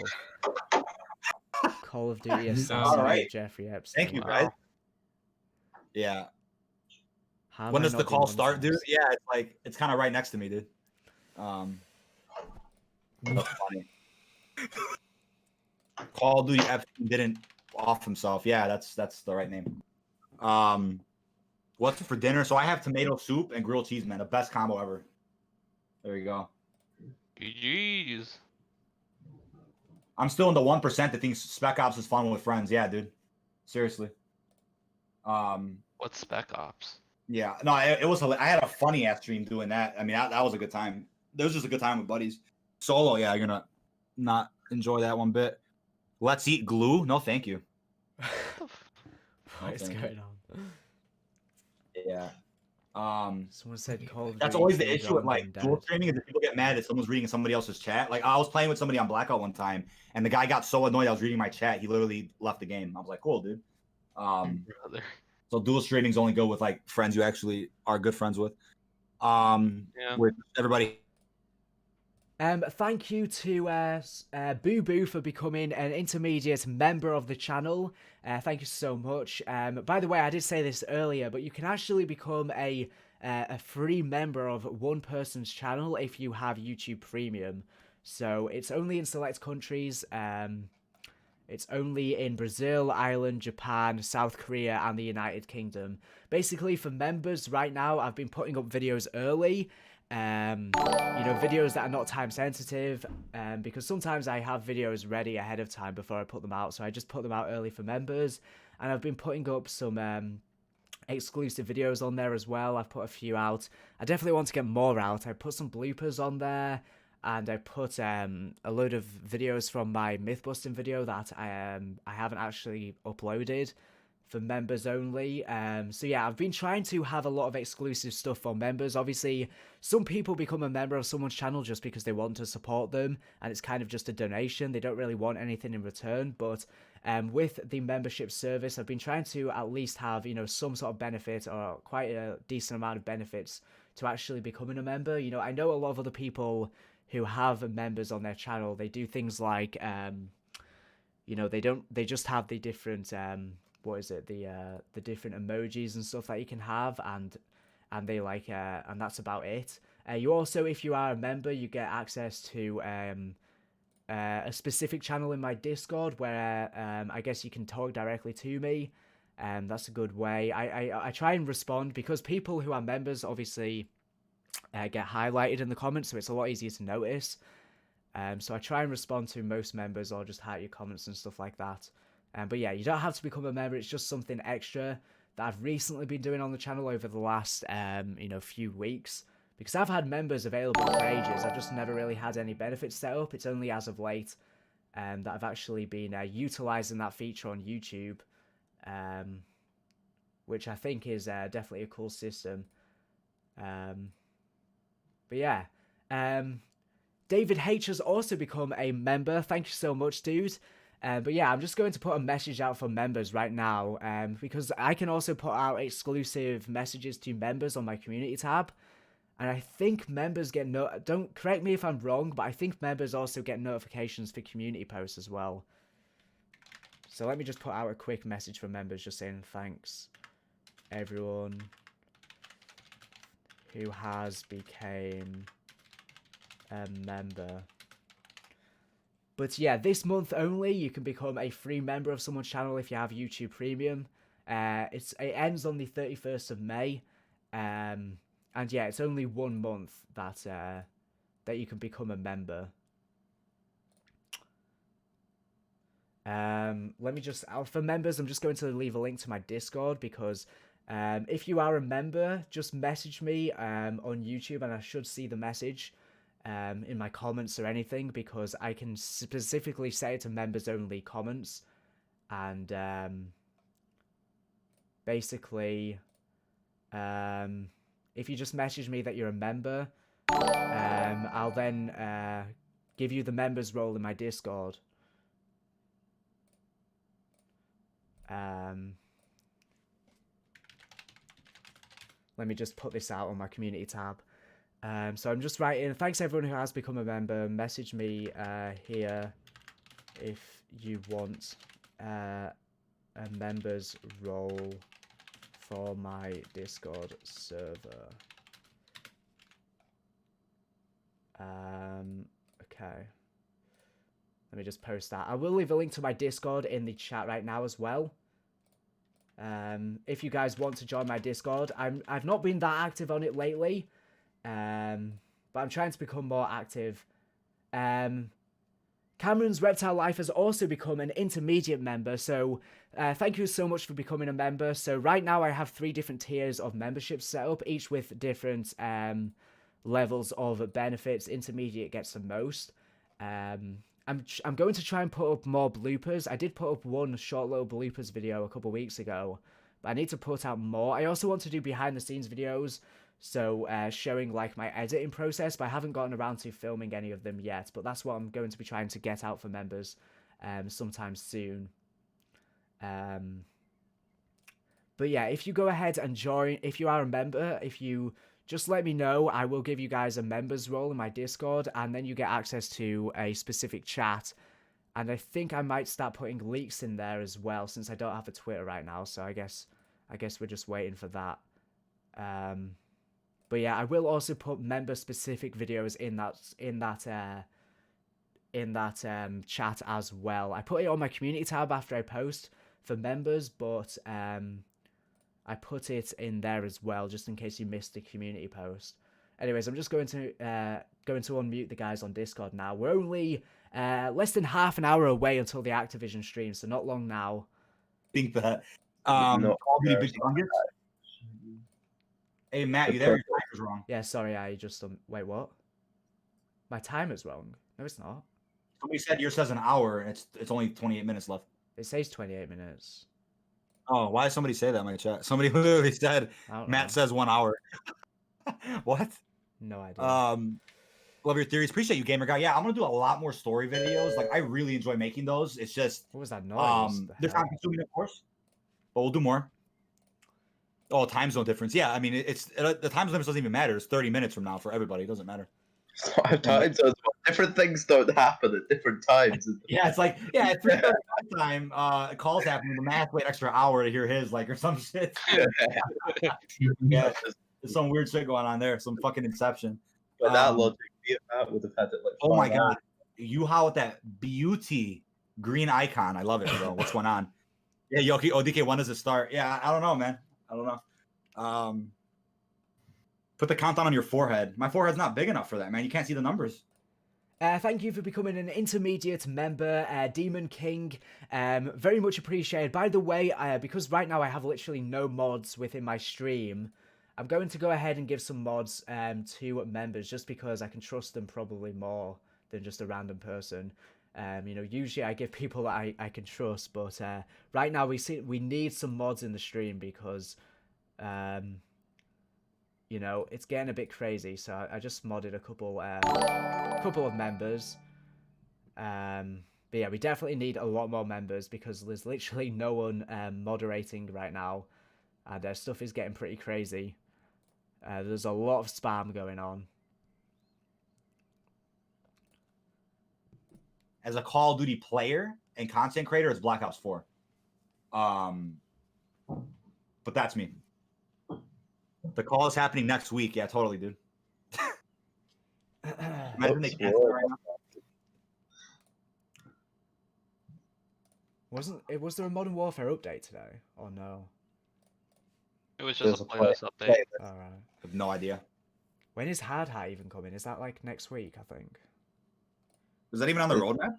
It's this season, but Yeah, but I heard it's coming next the week mid- from someone recently. yeah, I So- get. Yeah, I mean, I guess we're about like But I what's don't the know. season? It's about a month from now, season 4. So surely it's got to be next week, which means maybe duos next week, maybe, possibly, probably not. Yeah. Machinima says, what is the name of the background music you use in all of your videos? I don't use the same music in every video, so I don't know what in specific you're referring to. Good production quality. I mean, I use mainly just zombies, Easter egg songs, or, menu music, different soundtracks from Call of Duty. I don't use any other songs because, even if you find non-copyrighted music in the future, they can change it so it is copyrighted, which is stupid.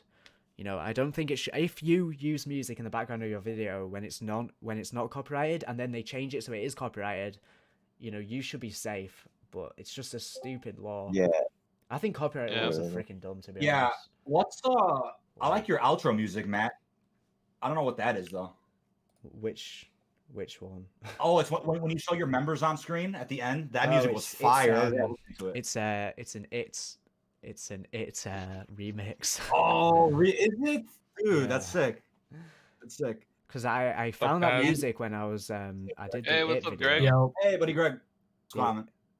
Yeah, I found that music when I was doing the It Easter egg video, and then I've just Oh! used it ever since. Buddy- Tier- Appreciate you.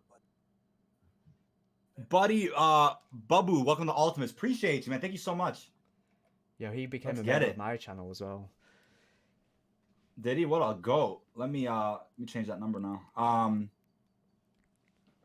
Where's my thing at? What else did we phone miss here? charger is falling Did I miss apart. something? No. So is this starting at 4:30? Yeah, your time, yeah. Yeah. Let's get it. Bingo. 23 minutes. Buddy Greg, how you doing, man? How's your day going? It's going pretty good. I just went for a ride with my dad in his old car. Good Oh yeah, I stuff. saw that picture. That's good. Nice. Hey, Andy, hit me up on DMs, bro. We'll set up a day to play Blackout. You need help with 10 wins? Yeah, hit me up on anything. Direct DM me somewhere. No, DK, I have something to bring up with you as well. You committed to helping me with both Spec Ops and the Tag to Total Gauntlet. I am calling. Yes, I did. So the Tactical and Gauntlet, that's guaranteed. Spec Ops, we'll get 2 people and we'll do it. Because that's AIDS. But yeah, I'm down for both. Yeah. Imagine doing a gauntlet in 2020. Next week's my last week of uni. I need to do those assignments. I'm really bored, man. I'm really bored. Tim Hansen's music is lit. Does he even use music? I never heard it. What does he use it in? He has outro music. Oh, it's outro music. Yeah, I like outro. Yeah, outro music's sick. A set. Oh yeah, yeah. We're not putting any spoilers in chat for Last of Us 2. All I'm gonna say is it sucks. That's all. No spoilers though. That's a disaster incoming. Favorite Black Ops character?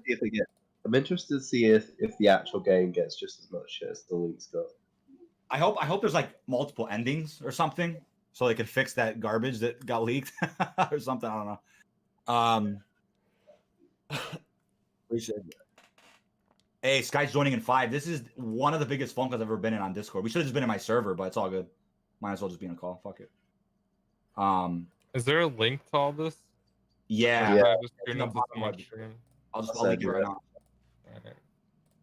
Is this the right? Let me see. Oh, So it's are right they here. just gonna say the developer and that's about it? Like We don't know. I think they'll say whether it's delayed or not. There you go, Greg. Probably. thank you. Yeah. Buddies are down for gauntlets in chat. Yeah, man. I really enjoyed gauntlet guides throughout the season. Greg joined me for the wonderful hard voyage gauntlet. That was a fun ride. Oh I my got god. carried. Oh man, yeah, and both of our guys did well. Like people are like, oh, gauntlets are stupid, they're pointless. Our guides did really well. People care about the gauntlets. I think it's because no one else made guides. Yeah. We're the only ones dumb enough to do Dude. Oh man, it was funny, bro. It's fun though. I mean, when you beat it, you're like, wow, I'll never do it again. But at least you beat it. Let me see. Black Ops amazing. Yeah, I want to talk to him one day. He has some really interesting content. I watched a few of his videos over the years. He does some cool story stuff. Story. I'll be back in a couple minutes. All right. Yeah. All right. That's a huge call. We have myself, Fajardi, Greg FPS, Perka, Corpiolo, Gaming Revolution, Zazu, and soon we'll have Sky in it and do this insane. Oh. Insane, bro. Too many Starting goats. lineup. So many goats, bro. Starting lineup. Oh my god.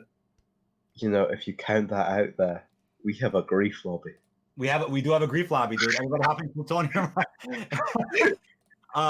Yeah, by the way, everybody in chat right now, a big FYI. I should make a command for Nightbot.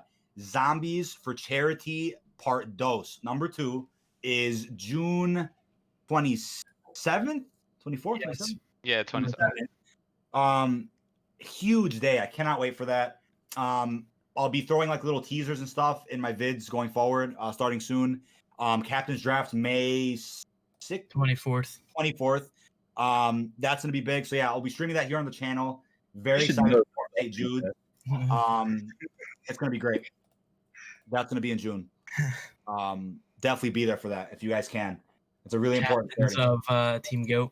Yeah, so we're gonna have essentially a charity with all the smaller creators, kind of to fill the void the E4C once filled, right? And I think it's important that our community being the way that it is does something good for once, without having toxicity and drama. Let's do something really good for the kids and stuff, which is awesome.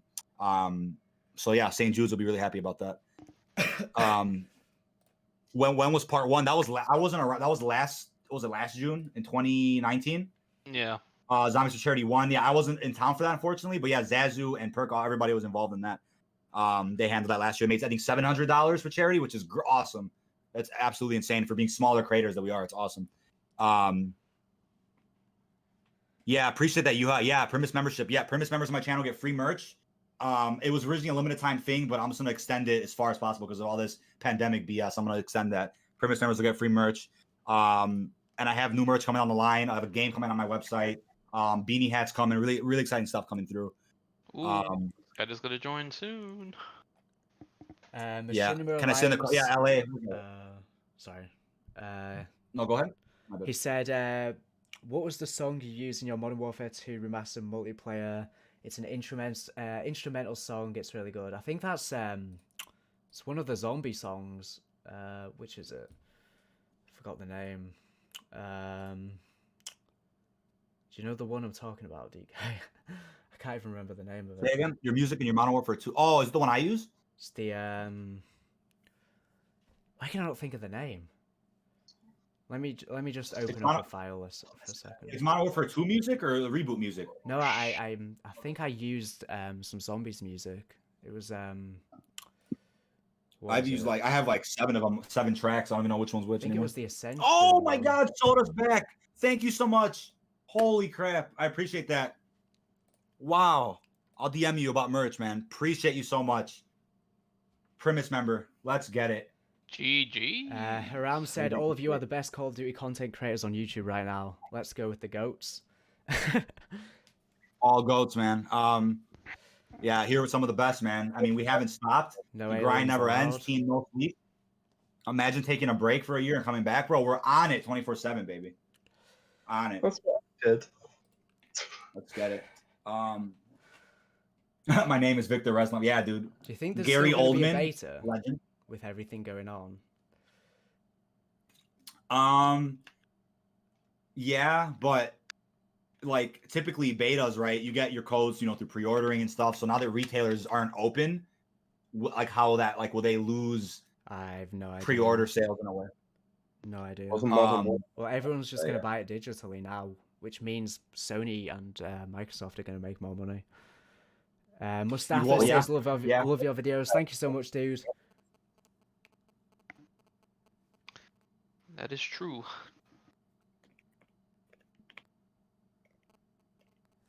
Let's go. Yeah, we're only 20 minutes away, 16 minutes away, sorry.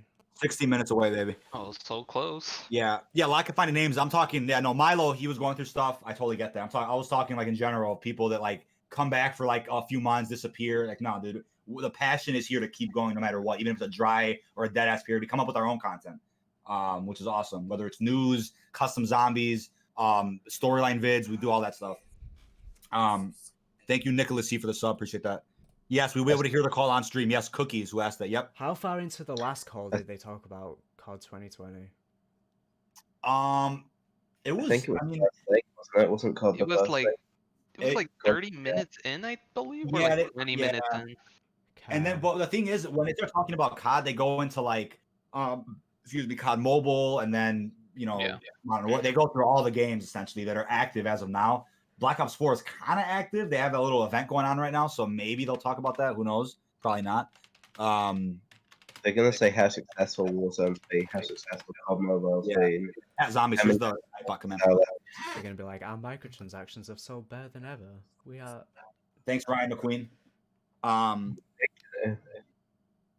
Oh, ray gun Mark IV, Mark V. Yeah, those exist. It's on classified. They're on blueprints. Never used before. So either they were scrapped for Alpha Omega or they're being saved for Victus remakes. Who knows what the hell those are for? Makes no sense. I wouldn't be surprised if Alpha Omega was meant to be new models, but then they just ended up using the Mark II.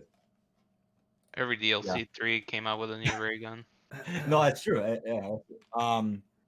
Got enchiladas. What's up, man? Good stuff. Good food. Oh, David Vanderhaar on Twitter. Dogs are dumb. That should just go away. Somebody believes it's a reference to Black Ops 1. I don't know. Wait, what? He said dogs are dumb. Thanks for the sub. Yeah, he literally said dogs are dumb. Apparently. Thanks, Today. Cookies, for the sub. I don't know. Someone just wrote that in chat. Dude, they're the best kill streak of all time besides the nuke. Yeah. No, they're fun, man. Dogs are fun.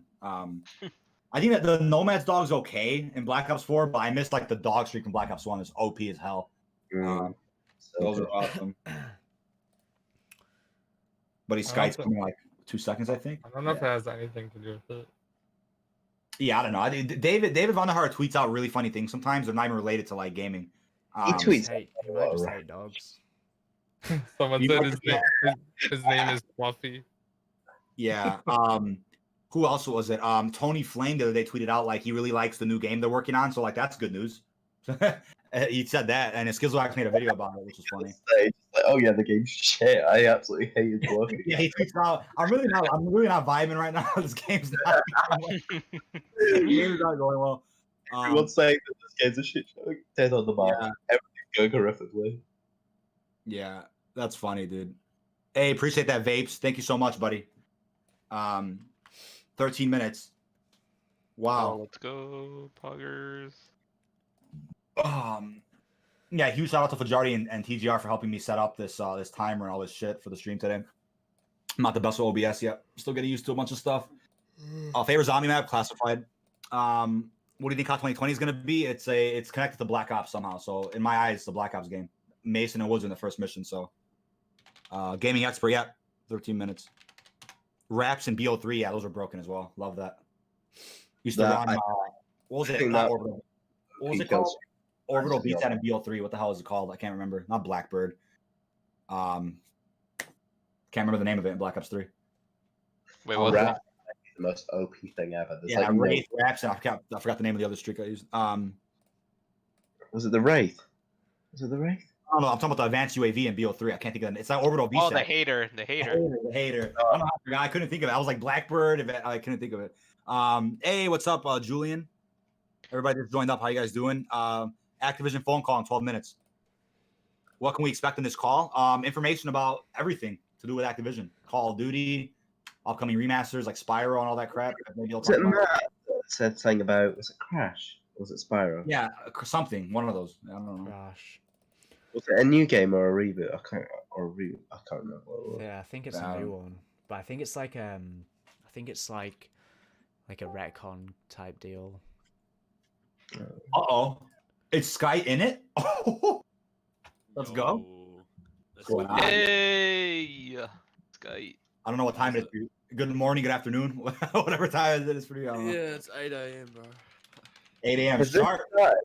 Charlie Intel just tweeted out Activision has earned this much revenue in Q1.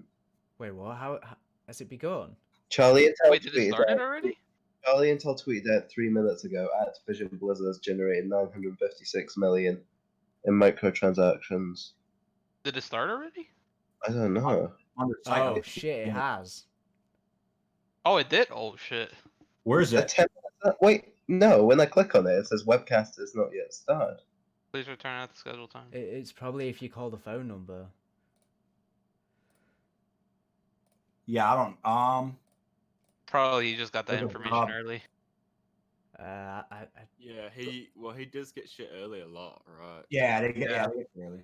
Yeah, he does. Oh, it's right here. I mean, it's just news. It's not on. It says right here. Activision Blizzard announces strong first quarter. It's just information and text. It's not. No, audio. I assumed with the timing of that. I assumed with the timing of them tweeting that they've got it from them. Yeah, That's, Charlie Intel's dude, like- that is Charlie Intel's ridiculous planning request. microtransaction. Well, that's what we were saying, Greg. Like, who is buying these bundles? Like, they're making millions of dollars on crap. Like, I don't know who's buying this shit. Well, think about it this way: they have millions of people playing Warzone, and most people buy the The pass, battle.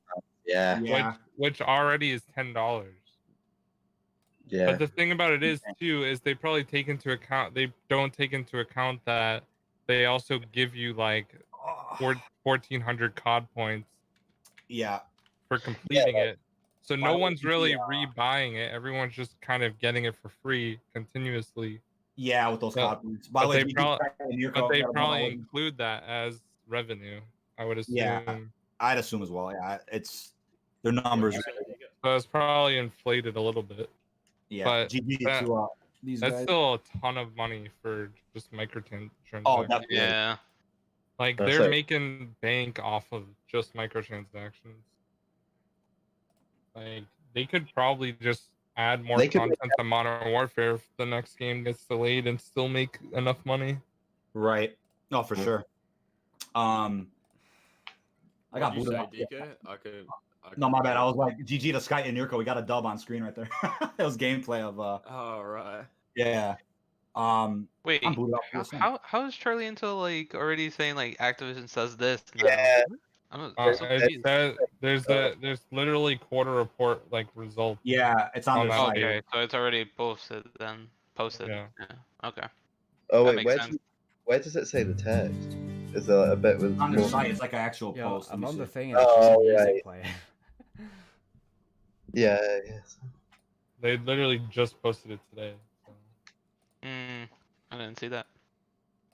Yeah, how do I actually get in like the call when it starts though? Cause Yeah, there's a webcast link. I'm gonna pull Yeah. it up. It makes you just It's a log webcam. in. yeah, you have to like you have to actually like fill out that information. Thank you for the $2 in the super chat from Semen62. He says, any word on the Ghost bundle? No, but I'm assuming it's not that far away from releasing. But right now we don't really know when, unfortunately. But yeah, we are very close to this live stream starting from Activision. There we go. I'll put that on screen for now. 7 minutes for the webcast. I want to see how loud this is. I love the fact how at the bottom it Holy says shit! title. Appreciate you, Elite Sniper. 20 pounds, man. Awesome stream, buddy. How are you? Doing really good. How about yourself, man? 7 minutes till this call starts. Thank you so much. Dude, I need to pee. How loud is this? Oh, here's the map. Can you guys hear this on my end? Is it loud? Yeah. Wait, what happened? I can't hear it that loudly, but I can hear it just. Okay. I might. Yeah. I'll mute that for now. There's a little elevator music. It's really All right, lad. calming actually. Let's see. All right, everything's pulled up. We have it all pulled up, chat. We're ready for this, baby. Let's go. Oh my god. And thank you, buddy Domino. Appreciate you. Wouldn't mind if COD took a year off. I mean, I wouldn't either, to be honest. If they drop like better Warzone updates, MW2 multiplayer, maybe some zombies in BO4 or something. I mean, give people something. All right. Yeah, they're not just not gonna sell anything COD for a full year. It's their biggest franchise. Like that. I can never see them taking a year off unless like their studios literally shut down or collapse or something. Like I never see them taking a year off. Literally. What's up, Literally. Bruce? Yeah, there was country music. Sorry about that. Yeah, I don't know if it's copyrighted or not. I'm just not gonna. I won't play it until the webcast starts. What is up? Thank you guys for just coming in. A few more minutes till it starts. I have a solid picture in the background there. There's no video to stream. It's literally just a phone call. We'll have audio on stream. Dude, look how big this phone call is, bro. This is a 6 starting lineup right here. Insane. Oh boy. Hype in the chat. Major hype. Major hype, dude. Where do we see this announcement on console? It's not on console. It's not on console. It is it's on their investors' website. My link is in the description for that. If you want to see it on your own. We Why would a business call happening on console. Now that's You know what? You might be able to go to internet browser. Yeah. Wait, what happened? Internet browser on PS4. You could probably pull it up. Oh like- yeah, well you can. Yeah, something like I that. think you can. Yeah. Right. No. I don't know, like the just browser. telling all the investors to boot up their PlayStations? Does Modern Warfare have more than 30 Holy million shit. copies sold? Every other party. Wait, What'd what? you Cat Zombies. Thank you so much. Wow. I can't see the join button for your channel, so I hope this helps. Have a good stream. Thank you so much, Kat. Really means a lot to me. Yeah, join button's broken for most people. Very broken feature on YouTube. It would have been cool if that actually worked, but thank you so much, Cat Zombies. I love having you guys around. Let's see what happens. Activision is covering the costs of any medical stuff for employees who need testing, All right. treatment, and stuff due to. Wait, what? No, so they're not totally horrific people. Basically, just says they're paying for all their employees' coronavirus treatment. Yeah. Oh, it's starting. Oh, it started. All right. I had their music on. Oh shit. Just All went to an right. actual stream. Are they talking? It's just The music. most weird music Oh, it's ever. music. All right. Yep. Like, Is it It's still like music? orchestral music. What the fuck? Stream is lit. Quality tune. 4 minutes. Got it on. This probably Oh, is my copyright. page is refreshed. Oh, was 3 my minutes, baby. computer plug out. That would Orchestral music isn't copyrighted usually. I hope it's not. I hope it's Oh not. yeah, either. it's live now. Dead of the Night, baby. Dead of the Night music. Let's go. Hey, let's get it, man, bro. 300 people. Let's get it. We're gonna launch on the dead. Ghost just looks weird chilling there with all these freaking. There's just some massive tits next to his face. Oh my god! Let's go. Why is so many people watching? Oh my god! People care about Call of Duty, dude. Imagine saying Yep. COD's dead. Oh my god! I'm around Dude. 25 right now. I'm almost fully set up. Oh. Yo. Alright, my stream's live, just so you know, just so you guys know. GG. Hi, Sky's chat. Yes, Greg in chat. Beauty green icon, 300 viewer hype. Let's go. Let's go, bro. Yeah, I don't want the music too loud. It's probably- Post a link to the call somewhere, DK, because I'm not sure where to. Yeah, it's in our Discord chat. Let me know if you see that. I'll repost Oh, it. okay. Yeah. Yeah.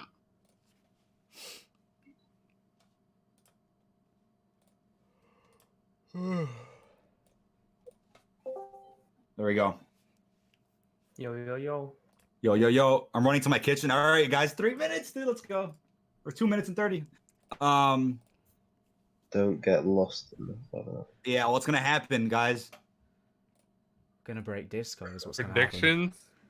They're gonna say they're gonna announce their new game, but they're not gonna say who it's developed by. I tell you what, the one thing that I would love that will be unexpected, if there's mention of cancelled Black Ops 4 DLC Please. 5. They would Love never. They never confirm if something's cancelled. When have they ever done that? All right. That'd be sick, though. Dude, imagine if they just say they're planning on releasing additional content for Black Ops 4. Oh, Dude, my God. I want it. Throw my whole computer. I'd be so hyped, bro. I'd be fucking like shaking. Oh god, that'd be sick. It's gonna Zombies be Chronicles beautiful. 2's in Modern Warfare. Oh my Fuck out of here. Oh, man. Oh. Black Ops 2 remastered. Oh yeah, imagine that, chat. Ooh, bro. Zombies is gonna be so different on this engine. Dude, It's gonna Black be Ops so 2 weird, Remastered yeah. is gonna be in 2025. I think it would be good Oh, for that's actually immersion. smart. Oh my god. Yeah. We're so close to that too. Please. 1 Elevator minute music, baby. away. And before like 95% is about like World of Warcraft. Yeah. Yeah. It's alright. COD 2020 Wait, canceled. wait, Modern Warfare yeah. get extra season of content. 6 brand new Crash games. Yeah. 6. This whole stream's gonna be about the Call of Duty movie universe, the cinematic universe. We're expanding our movie division. Crash movie, Spyro the movie. Yeah. Yeah. The games thing hasn't been going so well lately, so we're just gonna switch over. Yeah. It's not going so well, dude. Because Activision streaming on YouTube or Twitter, neither, man. They're on their investors' website, dude. I had the link in the description if Yeah, you I'm want the taking the link. timer off my screen. I'm just gonna change it. I love the. All right, guys. 1 minute. Getting pumped up for this music, huh? Yeah. I'm feeling like playing Dead of the Night right now, bro. That's what I'm feeling like, listening to this shit. Let's go.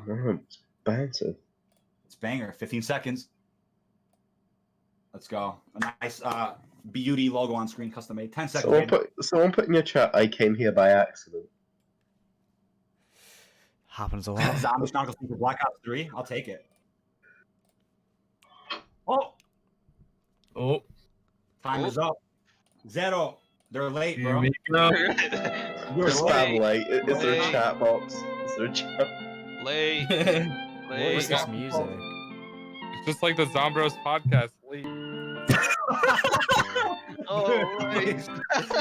Oh my god. They're late like every time though. So it's, Yeah. Yo, Spam that in chat. DK, so I click on that link and there's I don't see you're just gonna say your name and Yeah, you gotta type in your info. It says for. You click here for Oh. webcast. Oh. Oh, Wait, here we go. Is it Oh happening? my god, $2 donation. Thank you, Mike. That'd be awesome, Mike. All participants will be in a listen-only mode. Should you need assistance, please signal a conference specialist by pressing the star key followed by 0. After today's presentation, there will be an opportunity to ask questions. To ask a question, you may press star and then 1. To withdraw your questions, you may press star and 2. Please also note today's event is being recorded. At this time, I'd like to turn the conference call over to Chris Hickey, Senior Vice President of Investor Relations. Sir, please go ahead. Good afternoon, and thank you for joining us today for Activision Blizzard's first quarter 2020 conference call. With us are Bobby Kotick, CEO, Daniel Alegre, President and COO, and Dennis Durkin, Company CFO and President of Emerging Businesses. And for Q&A, Rob Kostich, President of Activision, J. Allen Brack, President of Blizzard, and Humam Saknini, President of King, will also join us. I would like to remind everyone that during this call, we will be making statements that are not historical facts. The forward-looking statements in this presentation are based on information available to the company as of the date of this presentation, and while we believe them to be true, they ultimately may prove to be incorrect. A number of factors could cause the company's actual future results and other future circumstances to differ materially from those expressed in any forward-looking statements. These include the impact of the COVID-19 pandemic, the risk factors discussed in our SEC filings, including our 2019 annual report on Form 10-K, and our first quarter 2020 10-Q, which will be filed shortly, and those on the slide that is showing. The company undertakes no obligation to release publicly any revisions to any forward-looking statements to reflect events or circumstances after today, May 5th, 2020. We will present both GAAP and non-GAAP financial measures during the call. We provide thanks for the donation, $5 in a super chat from A-Bots. But yeah, we're just starting off with the Activision call. They won't say anything about Call of Duty for about half an hour, probably. Restructuring and related charges, the associated tax benefits of these excluded items, and significant discrete tax-related items, including amounts related to changes in tax laws, amounts related to the potential or final resolution of tax positions, and other unusual or unique tax-related items and activities. These non-GAAP measures are not intended to be considered in isolation from, as a substitute for, or superior to our GAAP results. We encourage investors to consider all measures before making an investment decision. Please refer to our earnings release, which is posted on www.activisionblizzard.com for a full GAAP to non-GAAP reconciliation and further explanation with respect to our non-GAAP measures. There's also an earnings presentation which you can access with the webcast and which will be posted to the website following the call. And now, I'd like to introduce our CEO, Bobby Kotick. Thank you, Chris, and thank you for joining us today. Let me first convey our sympathies to those who have suffered during this difficult time. While very few of our own team members have contracted COVID-19, a number of our employees have been impacted by the illness and the passing of family members. Our thoughts and prayers are with them and everyone else affected by the pandemic. Quite honestly, I've been awestruck during the last 2 months by the strength of our employees and their families managing through unprecedented challenges from healthcare to childcare. Our teams around the world have shown ingenuity and incredible resilience. And even faced with so many difficulties, our employees still ensured that the joy, the social connection, and the unexpected benefits of gaming as a way to keep our 400 million players around the world connected and engaged and safely at home has continued without interruption. Our employees and their families have shown incredible empathy for those affected by the pandemic in their communities and across the world. They've organized meal deliveries, care for the elderly, even the use of their own 3D printers to create high-quality facial protection for their colleagues. Our teams have shown unwavering support for the first responders, nurses, doctors, and medical professionals working tirelessly in unimaginable conditions. Our corporate social responsibility initiatives have been expanded to support programs to provide healthcare professionals with a variety of resources, including faster, more effective testing and the use of tools like convalescent blood transfusion as a possible method of immunization. We've also increased our direct support for military families by millions of dollars. Through our team's dedication and incredibly hard work under very difficult circumstances, we delivered results significantly above our outlook for the first quarter, and this momentum will likely continue for the second quarter. I've conducted almost 100 earnings calls, and none was under a backdrop of so much uncertainty for the future. Our mission to connect and engage the world through epic entertainment has never been more meaningful than it is today. At a time when so many forms of social interactions and entertainment experiences have been shut down, we're providing entertainment with positive impact for hundreds of millions of people through our games. Our content and connecting members of our communities around the world is critically important. Our development and commercial teams quickly adapted to this new work environment, and as of now, we're on track to deliver compelling new content, including the World of Warcraft Shadowlands expansion and the next premium Call of Duty release, both of which are planned for the second half of the year. Our esports organization has quickly pivoted to remote production and continues to deliver live esports for both the Call of Duty League and the Overwatch League, a direct result of the hard work and flexibility of our team owners and our sponsors. In the face of unprecedented circumstances, our extraordinary teams also delivered extremely strong first quarter financial results. We significantly exceeded our outlook for both revenue and earnings per share. We reached new highs for first quarter net bookings across each of mobile, console, and PC, and we exited the quarter with accelerating engagement and momentum across the business as people around the world turn to our content for entertainment and connection. Performance in the quarter was led by Call of Duty, which is achieving tremendous scale and momentum across platforms, geographies, and business models. Following industry-leading launches for Call of Duty Mobile and Modern Warfare in the fourth quarter of 2019, the franchise raised the bar even higher with the launch of Warzone in March.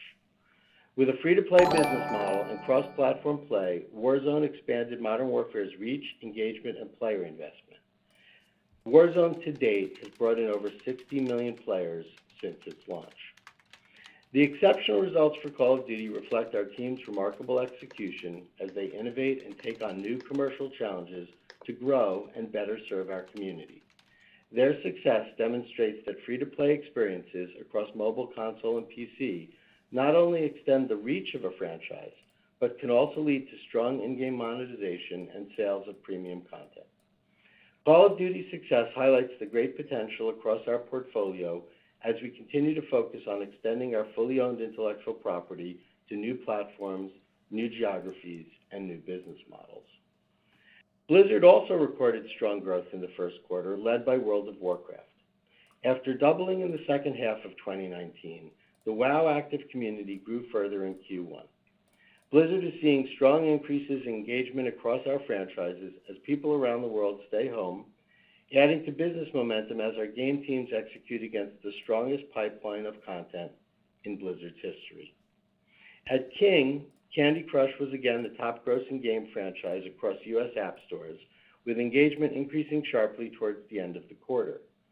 To enable our community to play even more as a part of the stay-at-home initiatives, in late March, King offered unlimited free lives across many of their titles, resulting in the number of game rounds played in a single day shattering all prior records.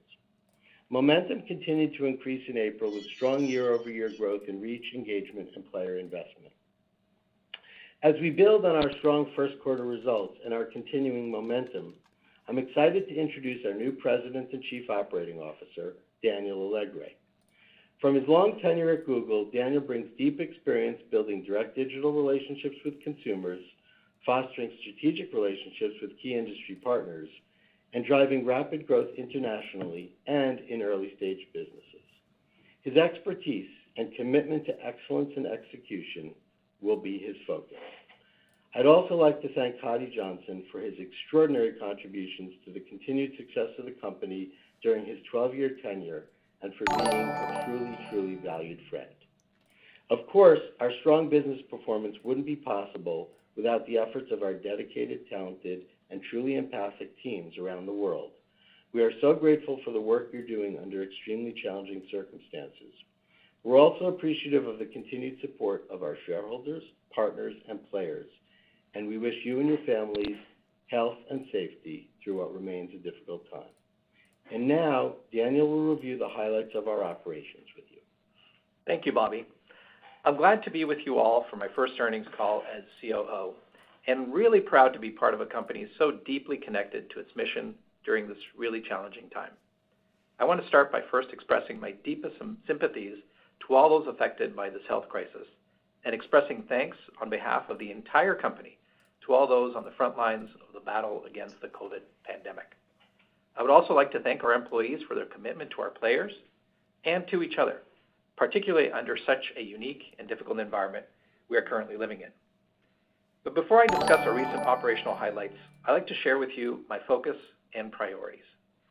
They are simple: execution, execution, and execution. We have great franchises, and we will get back to what we are known for: superb execution. As Bobby said, the health and safety of our employees and their families remains our priority.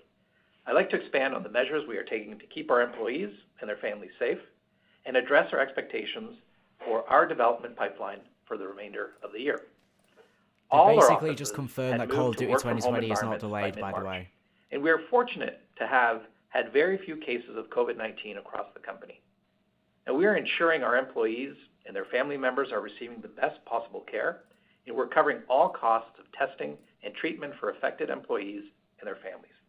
We have increased access to telehealth resources and contracted private doctors and medical support in regions where employees live and work. We have had additional services to our already best-in-class health benefits and ensured that employees have access to the mental and physical well-being and support they need while at home. And we are continuing to find other ways to support our employees and their families, including services to help families balance work and home life. Now turning to development. The digital nature of our content means our creative talent can continue to work on our product pipeline from home.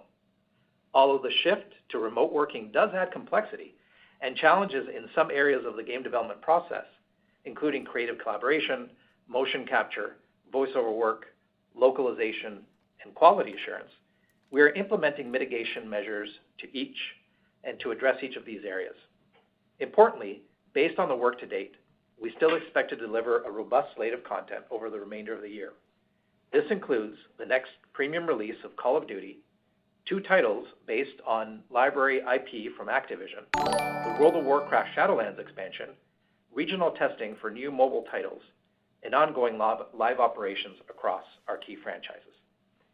Regardless of location, our teams remain focused on executing against our 4 strategic growth pillars. So yeah, COD 2020 is not delayed. First, it's still delivering a strong, consistent cadence of major new content releases.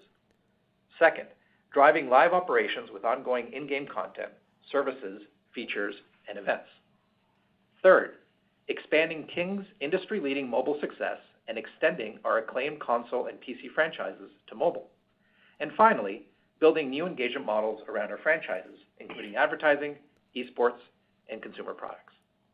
Now, more than ever, players new and existing are looking for connection through epic entertainment, and our mission is to make that available to them in whatever form they find most convenient. Now turning to our first quarter results. We significantly exceeded our outlook, driven primarily by overperformance for Call of Duty Modern Warfare throughout the quarter, including a highly successful start for our new free-to-play Call of Duty Warzone.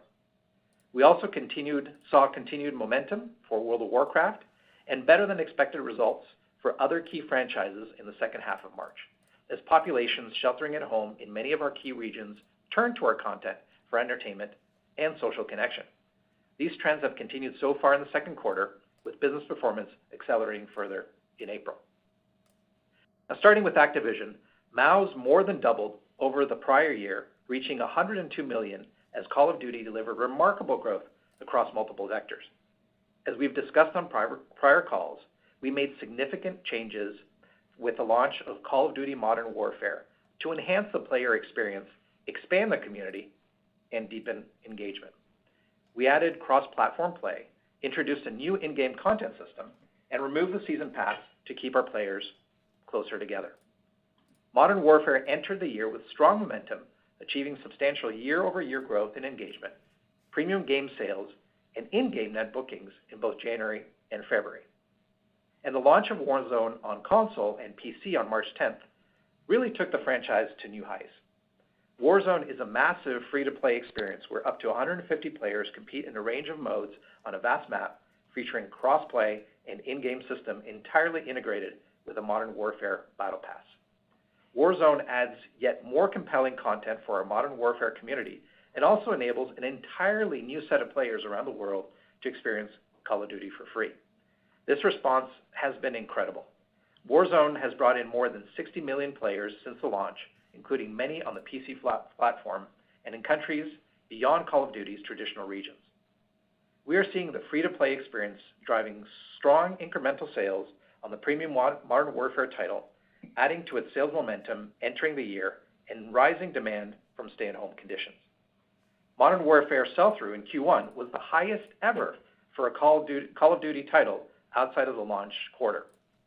Life to date, Modern Warfare has sold through more units and has more players than any prior Call of Duty title at this point after its release. Warzone also contributed to a further acceleration in Modern Warfare's in-game net bookings, which more than doubled year over year versus the prior game in Q1, even with the removal of the Season Pass. And this momentum has only strengthened. The third season of in-game content launched in April and is Call of Duty's best performing to date for both engagement and player investment. With the new free-to-play experience contributing to a massively expanded audience, unprecedented momentum in premium game sales, and robust in-game growth, we expect Modern Warfare's net bookings this year to be the highest for a Call of Duty game in the year after launch.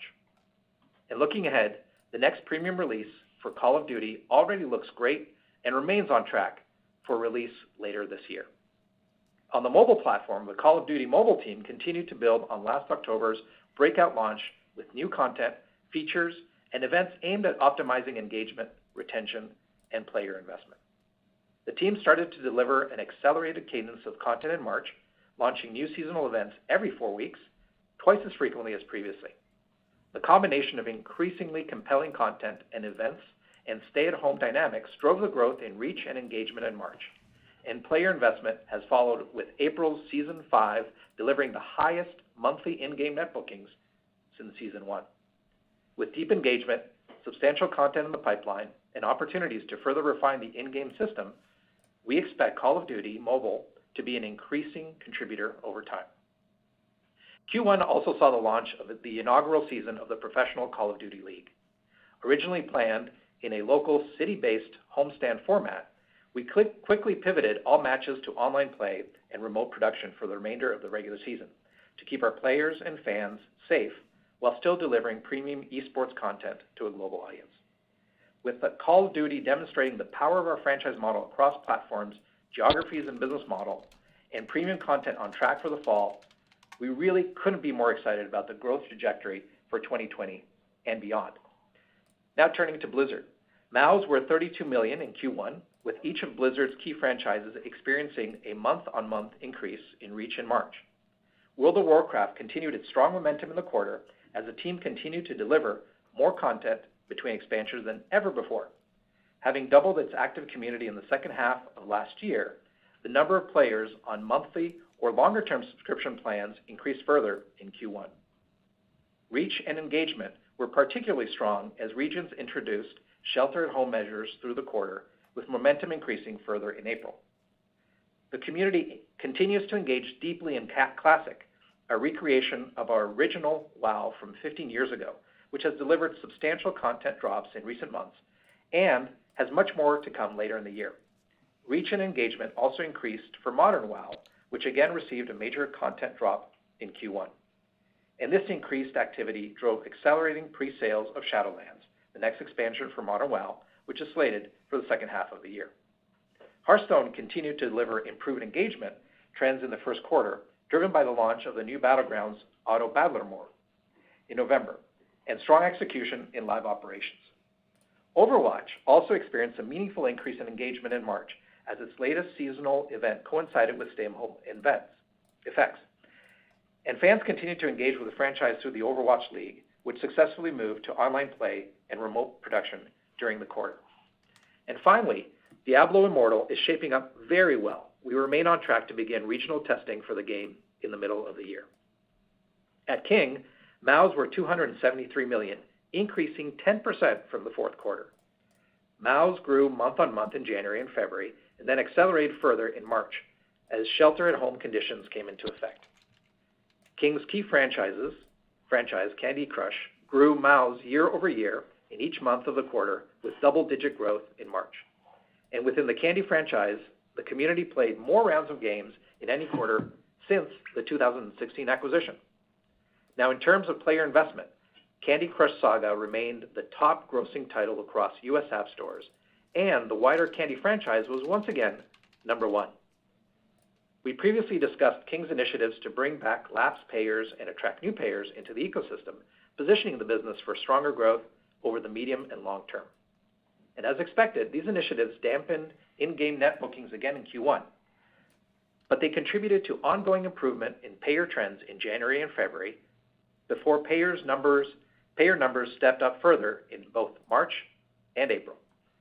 And with strengthening engagement and payer trends, we've seen King's in-game net bookings grow by low double-digit percentage year over year in April.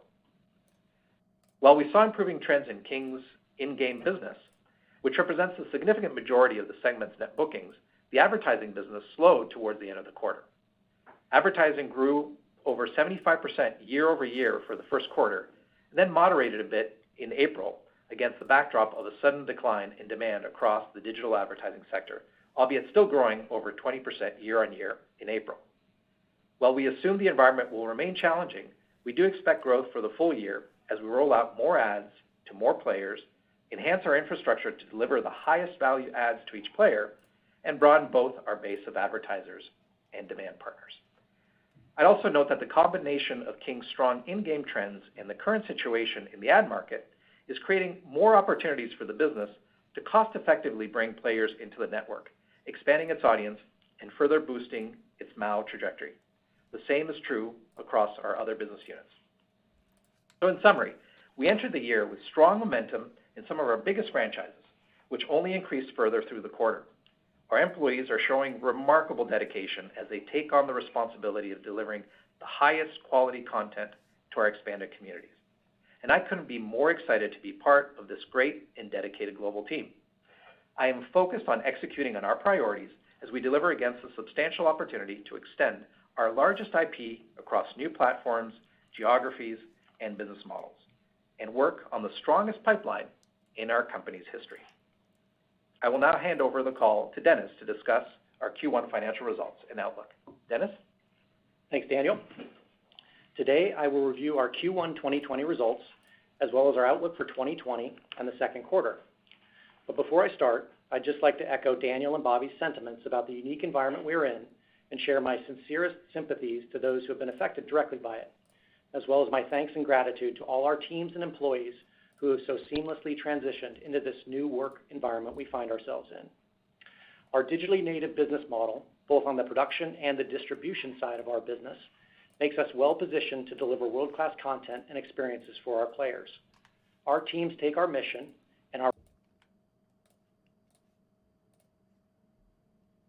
responsibility to deliver fun and social engagement to our players in this tough time very seriously. They really didn't miss a beat during all this transition, and you can see the strong results of those efforts in our Q1 results and increased full-year guidance. Our first quarter revenue and earnings were well ahead of our prior outlook, primarily driven by our investment in creative and commercial initiatives for Call of Duty, delivering better than expected results throughout the quarter. In addition, World of Warcraft continued to over-deliver, and other key franchises and catalog sales also exceeded our outlook, benefiting from stronger demand towards the end of the quarter as consumers sheltered at home in many of our key regions. To review the quarter, I will start with our segment results. Activision revenue was $519 million, growing 64% year over year. Growth was driven by Call of Duty Modern Warfare and Warzone in-game revenues, strong game sales of premium Modern Warfare, and the addition of Call of Duty Mobile. Operating income was $184 million, with an operating margin of 35%, 12 percentage points higher year over year. Blizzard revenue was $452 million, increasing 31% year over year, reflecting strong growth for World of Warcraft and the release of Warcraft 3 Reforged in the quarter. Operating income was $197 million. Blizzard's operating margin was 44%, significantly higher year over year, primarily due to strong revenue growth. King's revenue of $498 million was roughly flat sequentially and lower year over year, driven primarily by King's actions to prioritize mobile payer engagement in the quarter. The ads business grew over 75% year over year.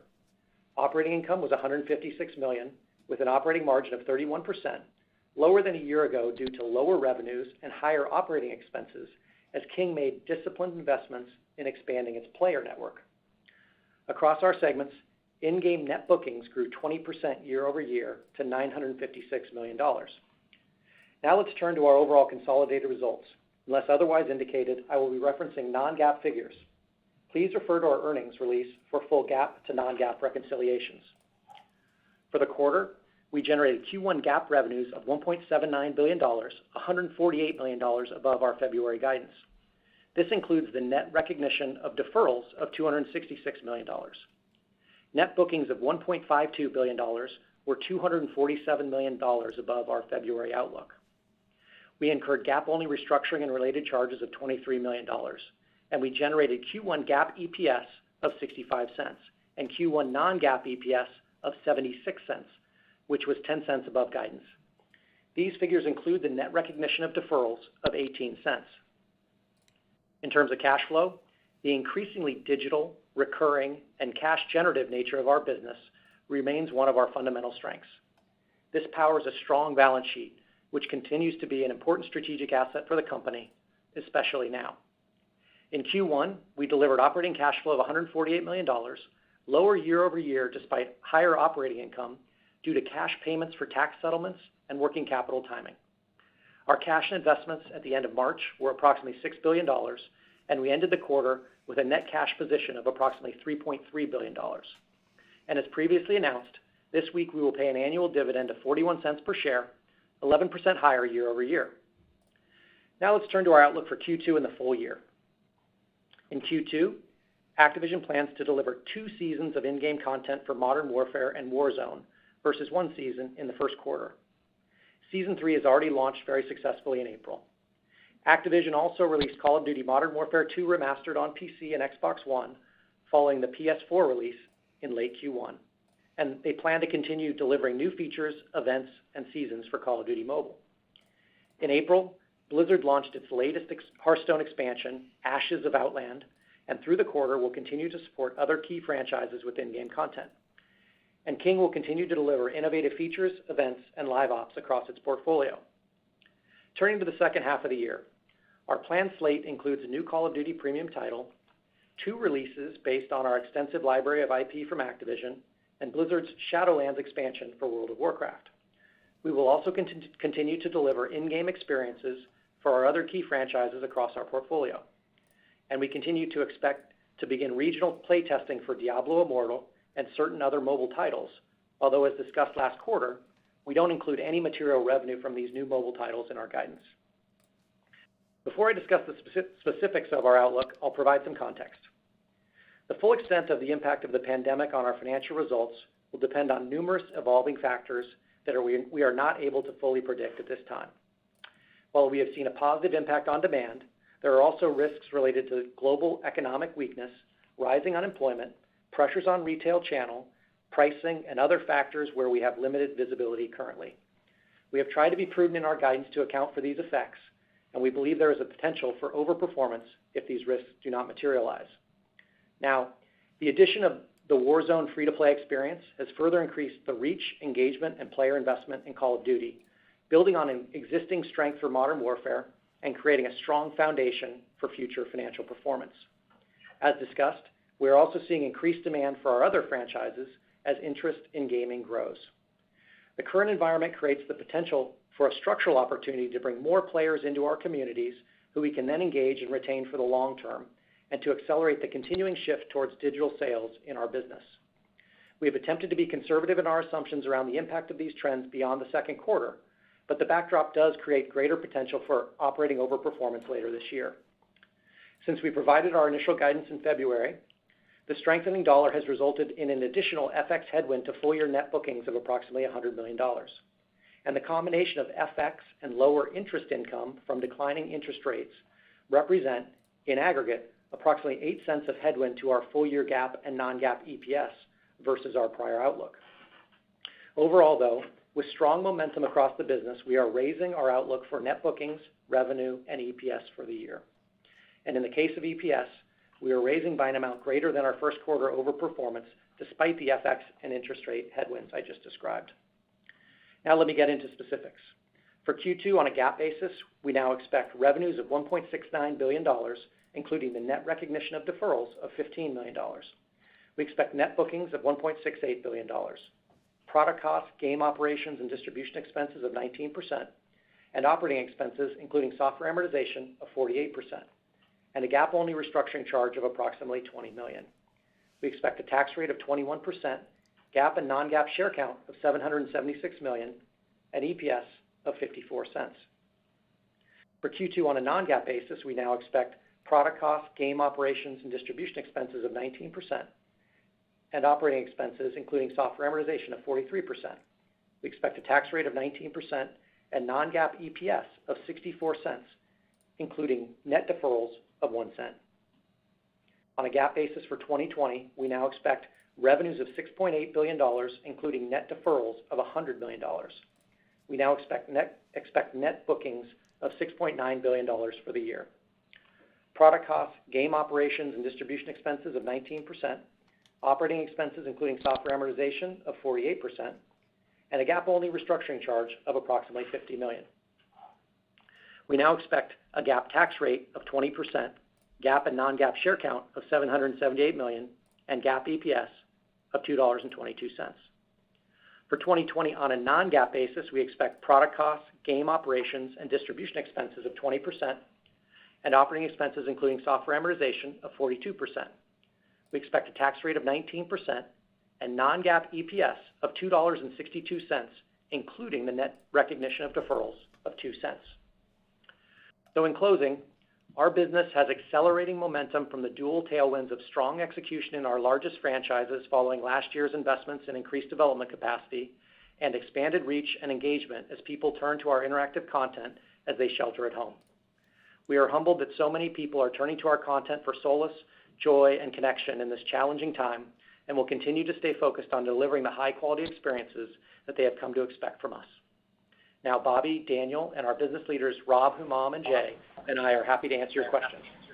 Operator? Ladies and gentlemen, at this time, we'll begin the question and answer session.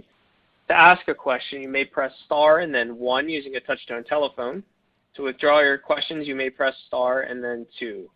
If you are using a speakerphone, we do ask that you please pick up the handset before pressing the numbers to ensure the best sound quality. Once again, that is star and then 1 to ask a question. And our first question today comes from Mario Lu from Barclays. Please go ahead with your question. Great. Thanks for taking the question. Amazing quarter, and I hope everyone and their family is safe. So I know it's hard to parse out due to the increased engagement from COVID and social distancing, but can you provide any color in terms of how accretive Call of Duty Warzone has been to Modern Warfare unit sales? And what should we expect its success to have on the new Call of Duty 2020 premium title sales later this year? Thank you. Hey, Mario, this is Rob. Thanks for the question and also for your note up front. I think the short answer to the question is that Warzone has definitely been accretive to the franchise. And it's become, and it is, a really important part of the overall franchise ecosystem that we're creating. And I think it's worth just talking about that a bit. You know, since the last few calls, we've been discussing bringing our community together through a number of player-focused initiatives. And that started with cross-play, so all the friends can just get together no matter what platform you're on. It was about the free content to our community at the same time. And it was about kind of the new deterministic content system we put in the game. And of course, in the backdrop here, you have Modern Warfare, which has been just a fantastic game that gets better over time. And then what we really did is amplified all this with the launch of Warzone, you know, our massive scale battle royale experience. And when you look at Warzone, it was definitely built to provide endless fun on its own and to stand on its own as a great game. But Warzone and Modern Warfare are also obviously connected in many ways, including through, you know, shared progression systems, game systems, and content offerings. And what we're seeing right now in Warzone is a large number of players choosing to upgrade to the premium Modern Warfare game and experience everything that the Modern Warfare universe has to offer. And so far, you know, the number of upgrades to premium that we're seeing are definitely above our initial expectations, and that's really great to see. And also across, you know, this universe, the Modern Warfare universe, from an engagement perspective, we're also seeing franchise highs now in daily average unique players, peak concurrent players, and overall player investment has been indicated on the call so far. So regarding the future of Warzone, we know how much the community is loving it.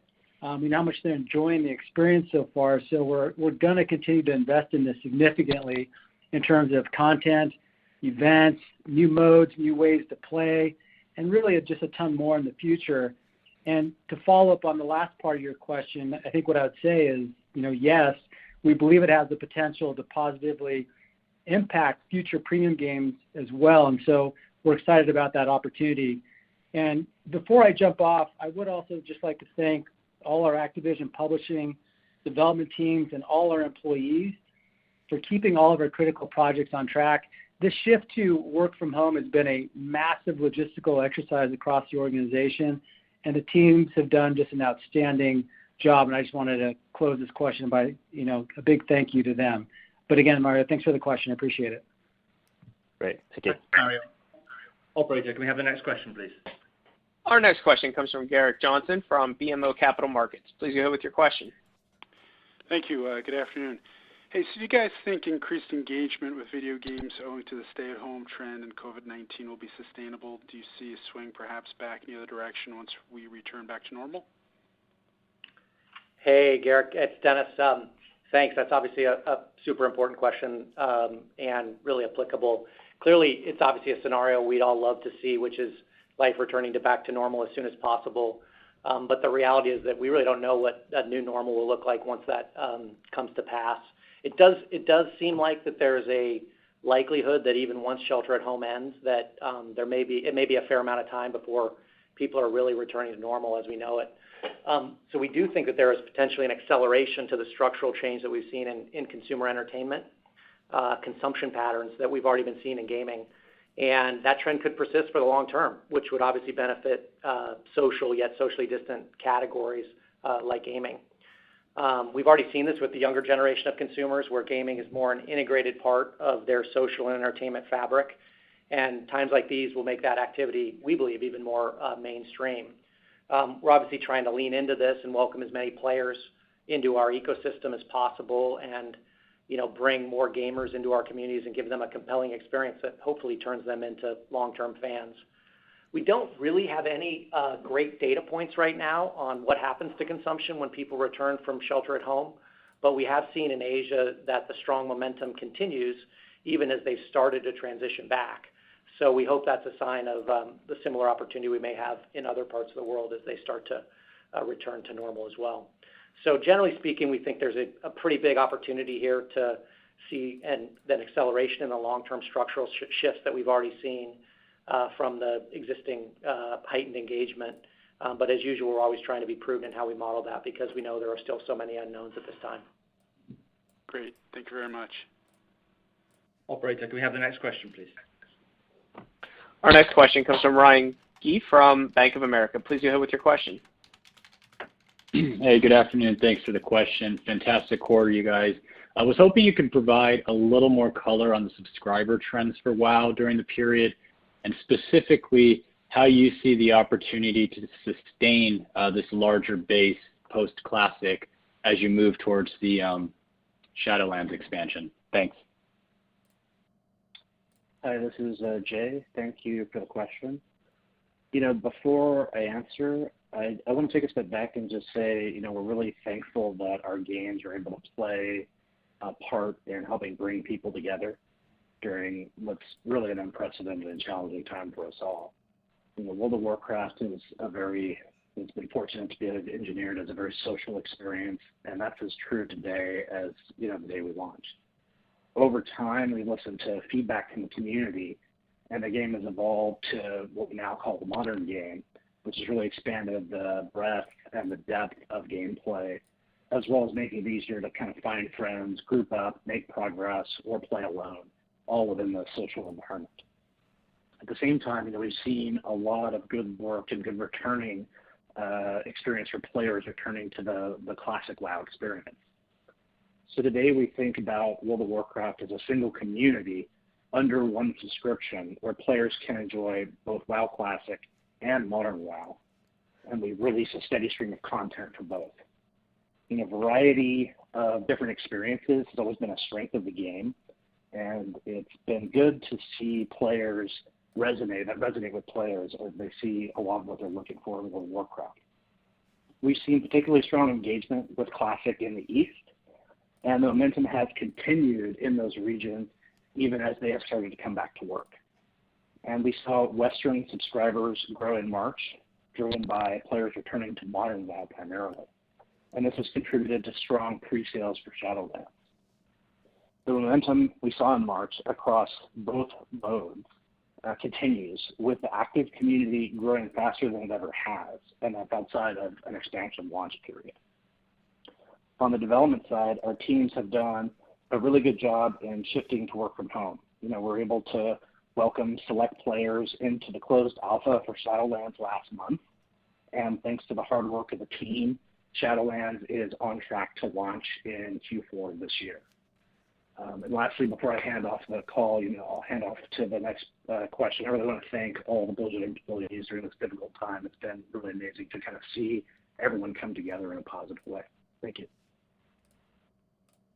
Thanks, Ryan. Operator, can we have the next question, please? Our next question comes from Doug Creutz from Cowen. Please go ahead with your question. Hey, thank you. You talked a bit about the pressure on the ad side at King as the economy slows down. I was wondering if you could maybe go into a little more detail there. What are you seeing in terms of your CPMs? And then along with that, is there any offset on your user acquisition side? Because presumably you're acquiring users through a lot of the same channels, that similar channels to your advertising. Thanks. Hey, Doug, this is Umam. Thanks so much for the question. So we exited 2019, as you heard, with strong momentum in the ads business, and that's continued in Q1, where we saw in the quarter that we delivered over 75% year-on-year growth. And as you mentioned in the question, we saw deceleration towards the end of March within the broader advertising ecosystem. But the business did grow 20% year-on-year in April, or over 20% in April. So let me answer your question by talking about a little bit of what we're doing going forward. I think about the things that we're already doing and what must continue, and that's about rolling out more ads to more players, broadening our advertiser base, and working with more partners as we continue to build our tech infrastructure. But now we're actually increasing some focus areas that we see as kind of in the short and medium term will provide opportunities. So we're going to the brand advertisers and doubling down on the relationships in those sectors that aren't experiencing slowdowns, and they are experiencing actually sustained demand for their products. So the team is quite active there. We're also starting to leverage quite a bit of advertiser interest in very differentiated products like the sponsorship product that we have, which was new to our ecosystem, and seeing some really nice advertiser interest. And that really amplifies the value proposition of the King network in this environment. And then we are rolling out new technology in our games, and that's become the focus that allows us to really optimize our demand and get higher CPMs for the ads that we are showing. And that's been a focus in this quarter and continues to be for the year. So if you add that, plus you look at our network, which is truly global and international, what we're doing is we're looking at it as a pretty diversified set of opportunities. So when regions are starting to experience some recovery before others, we focus our efforts there as the opportunity may sit geographically in some places at a certain point in time. So with all of that, my expectation is that the advertising business does deliver growth this year.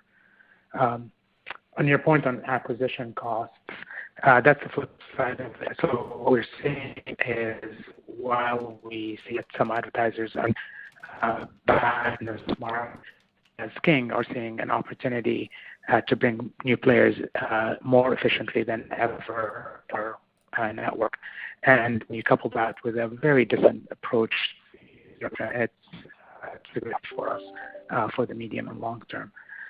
So when we do that, of course, that reinforces kind of both the in-app side of the house, the game business, and the advertising number as we continue to invest in the network. So yeah, again, kind of to echo a lot of what my colleagues have said, and before I hand it back to the operator, I just want to thank all the King team and the employees across King who have really not missed a beat as we have experienced something quite remarkable in going to work from home pretty quickly. And so a big thanks from me for the team and the incredible work that they're doing. Thank you. Operator, can we have the next question, please? Our next question comes from Kunal Mald from Atlantic Equities. Please go ahead with your question. Hi, thanks for taking the question. There's clearly very strong momentum in the business right now, but given the broader economic pressures from COVID-19, how are you thinking about the potential risks to consumer spending trends over the next few quarters? Dennis, thanks for the question. Obviously, we're in kind of uncharted waters, and there's not really any precedent for what's going on right now in the economy, which definitely makes us cautious and careful, maybe more so than normal. Relatively speaking, however, we do feel pretty good about the value proposition of our content, even in tough times. There's not great past precedents, obviously, for where we are, but you can look at least back to the past two market dislocations in 2001 and 2008 for at least some directional indication of how gaming has performed in challenging economic times. And what we've seen is that consumer recreational spending in the U.S., for example, was fairly resilient during those downturns. And if you hone in a little more specifically on entertainment, the global gaming industry fared extremely well and actually grew low to mid-single digits in these time periods, whereas broader consumer recreational spending declined low single digits.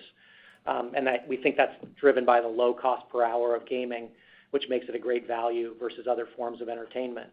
And so, if you compare that to the situation we're in now, where other forms of location-based entertainment, like going to movies, concerts, sporting events, whatever those may be, and they may not be available for some time for consumers for some period of time, this may also drive some share shift to gaming from those other categories. And thankfully, in contrast to other forms of media, we're very fortunate that the digital nature of our business enables us to not only to distribute content remotely, but to produce it remotely. So obviously an advantage for us to keep our content fresh. Another point is in those past recessions in 2001 and 2008, gaming's come a long way since then. Obviously, it's much more social and more connected and more mainstream. And our business is much more diversified too, across platforms, geographies, types of games, which is helpful when times get challenging. On the flip side, there obviously are more free ways for players to play games than there have been. So there could be more engagement with slightly weaker monetization. But in the long term, we kind of view that as an opportunity as well, because that usually normalizes itself. So I'd say there's puts and takes across the spectrum, but which is why, with all this uncertainty in the economy, we've tried to reflect these risks as we think about forecasting the business. But the strong momentum we're seeing gives us obviously confidence in raising our outlook even with this challenging backdrop. Thank you. Thanks, Kunal. Operator, can we have the next question, please? Our next question comes from Eric Handler from MKM Partners. Please go ahead with your question. Thank you very much for the question, and glad everyone is healthy. Follow up on Call of Duty. I wondered if you could talk a little bit how the funnel of players has widened for Call of Duty with the release now of mobile and Warzone, and along those lines, how much overlap is there for players between the three games, and what does that mean for overall spending? Basically, what I'm trying to get at is the spending per player additive when they play multiple games? Hey, Eric, it's Rob. Thanks. I'll take the question. I think it's important to probably first just step back and think about what our goal's been through all this. And the goal's been pretty simple. And what we wanted to do is provide players around the world a real fun, high quality, and I think importantly, an authentic Call of Duty experience, regardless of what platform you play on, where you happen to live, or what business model really motivates you to play. And that's exactly what we've delivered across mobile, across console, and across PC. And if you look at some of the metrics over the last 6 months, have you seen, in Q4 and both in Q1, we've crossed over 100 million MAUs. and dramatically increasing our player base. And a lot of that's been driven by mobile and Warzone, of course, as is the ongoing success of Modern Warfare driving that. But through mobile and Warzone, we're definitely reaching new audiences and new geographies in ways that we just haven't before. And as I look at Call of Duty right now, it's more global today than at any point in its time in its history in terms of audience profile, and that's pretty exciting for us to see. So a little bit on your question on engagement, and for us, when it comes to engagement, what we've seen really time and time again is that engagement just tends to drive engagement. And so for us, exposure on what platform is driving engagement across other platform and other experiences. So we actually like to see that crossover a lot. And in terms of the investment part of your question, that also is looking additive to us across this ecosystem as well. In the previous question, I talked about Warzone and how we're seeing that as being accretive to the franchise overall. And with respect to COD Mobile, then specifically, when you take a look at it, we're seeing really great momentum there. It was referenced earlier that Season 5 just concluded, and it's our best performing season in terms of engagement and in-game performance since the first season. And Season 6 just launched on May 1st, and so that's off to a really strong start as well. So for me, when I look at it and I see the positive trends on mobile as a platform are coming at a time where we're having record engagement and record performance across console and PC. And to me, that's a pretty clear indication that what we're seeing on Call of Duty Mobile is delivering incremental results for the franchise as well. So the ecosystem, the way we're looking at it right now, seems to be working incredibly well.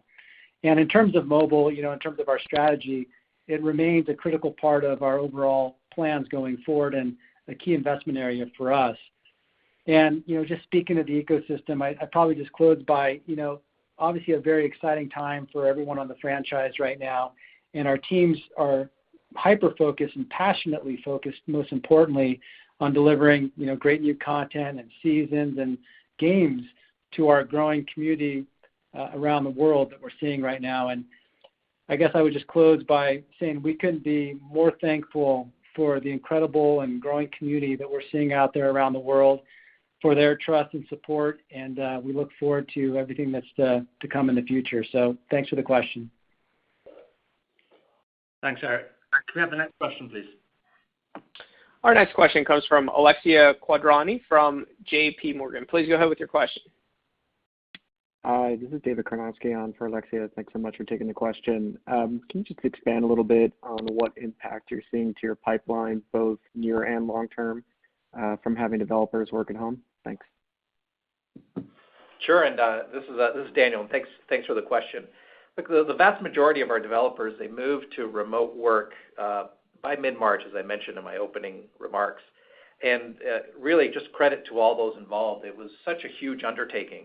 Multifunctional teams across facilities, IT, HR, security, operations, and other groups really rallied together to make it all happen. And we're really fortunate to be in a truly digital business where the majority of our content creation really can be performed across any location. So the vast majority of our developers, they took their computers home, plugged into secure access, and just kept creating. So in some cases, we've had to move high-end computing and graphic rigs to our developers' homes as well, but we were able to do that relatively quickly. So our development teams working on everything from design to art to engineering to production really had most of what they needed to keep working.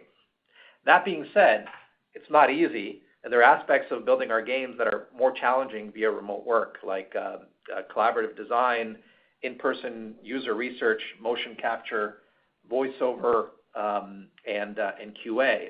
So we've really had to find some creative solutions to work through these. Like for record voiceovers, we did that remotely.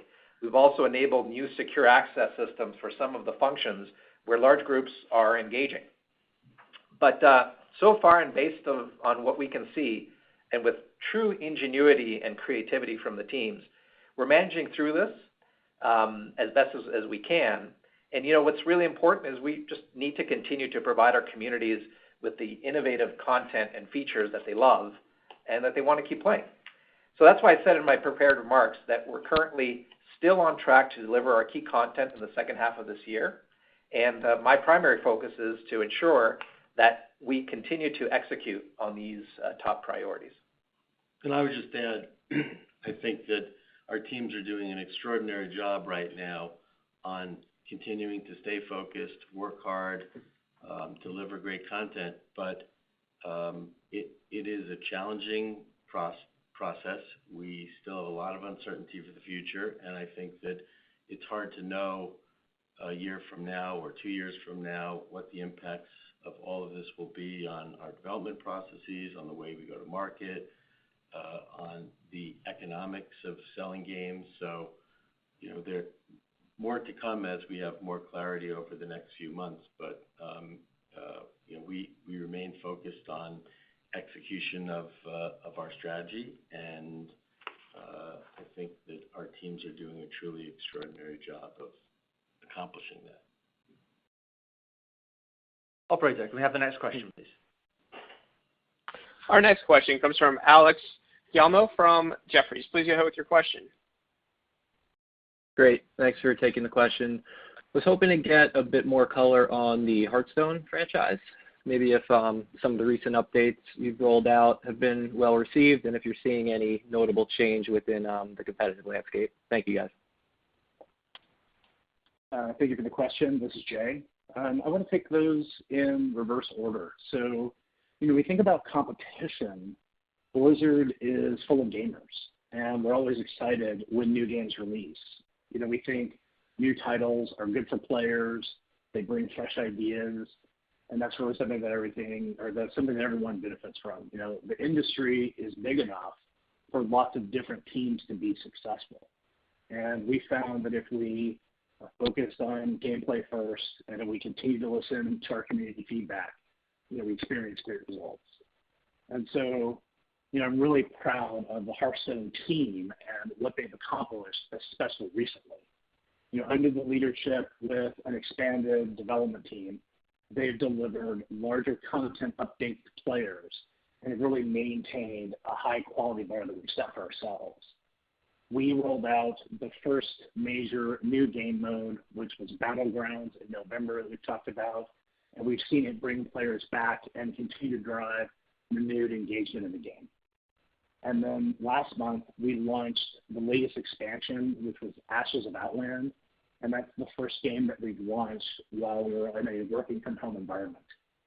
And that expansion introduced the game's first new class. So it's the first new class that had ever been added to the game since launch, the Demon Hunter, and brought about really some of the biggest fundamental changes that the game has seen to date. The sentiment around the new features and the new content is very positive. And as a result of the steady updates in the game, we saw increased engagement in Q1 versus Q4 with further uptakes in April. The Hearthstone team is looking to build on that momentum with a really good pipeline of content still later to come this year. And then, one of the things we've learned is that Battlegrounds has proven that new modes can drive meaningful engagement. And so the team is thinking about that as part of their future planning going forward. Thank you. Thanks. Operator, we have time for one last question. Our final question today comes from Brian Nowak from Morgan Stanley. Please go ahead with your question. Thanks for taking my question. Hey guys, good to hear your voices. I just had one on King. The user number was really strong. I think you added over 20 million, like 24 million users quarter over quarter. Maybe talk to us how you think about some of the key strategies you have to sort of develop and roll out to really retain those new players, and then how do you think about converting those new players into payers over time? Hey Brian, it's Humam. Thanks for the question. So let me first step back and set the context of what we're seeing here in Q1. You heard us talk about it, which is in the past few quarters, we've been focusing on growing that audience of players and also payers. And so in Q3 and Q4 last year, we grew the Candy player base. And then in Q3, we started introducing, initiatives that are aimed at broadening the payer reach across the network, which started improving the payer conversion mechanics in the second half of last year. So back then when we did that, you heard me talk about that there would be a trade-off in the near-term bookings, but we thought that's the right thing to do for the business, for the long-term health of that business. So we've seen that through the introduction of the right content and timely offers, contextually placed, more players start coming into the ecosystem and more payers start coming into the ecosystem. So in Q1, we went further with that approach, both on content and on offer management. And we started broadening our reach of the player investment initiatives. So we started building on top of that momentum in Candy, and we started expanding to all of our network in Q1. And so as that player base started growing steadily in the quarter, we started seeing kind of that momentum build. And in March, we saw even further acceleration. And then on the payer conversion, we started seeing some really encouraging results in Q1. And in fact, in Q1, we saw the strongest sequential improvement in payers that we've seen in many years. So the trends have really kind of started looking very favorable, and that's improved in April. So I'm really pleased with how the ecosystem has been building up, not just in Q1, but all the things that we've been doing from a content perspective and from a player engagement mechanics perspective in the past few quarters to get to here. So when I look ahead, you'll expect us to continue to do this. You'll expect content from us. You'll continue to expect more ways that we optimize offerings for different players to kind of go after those broader motivations. And the good news here is that you won't see the drag on Q2 bookings that we would have otherwise expected because of this really strong engagement that we're seeing. And then we add on top of that that we can grow this network now more efficiently, as I just answered before.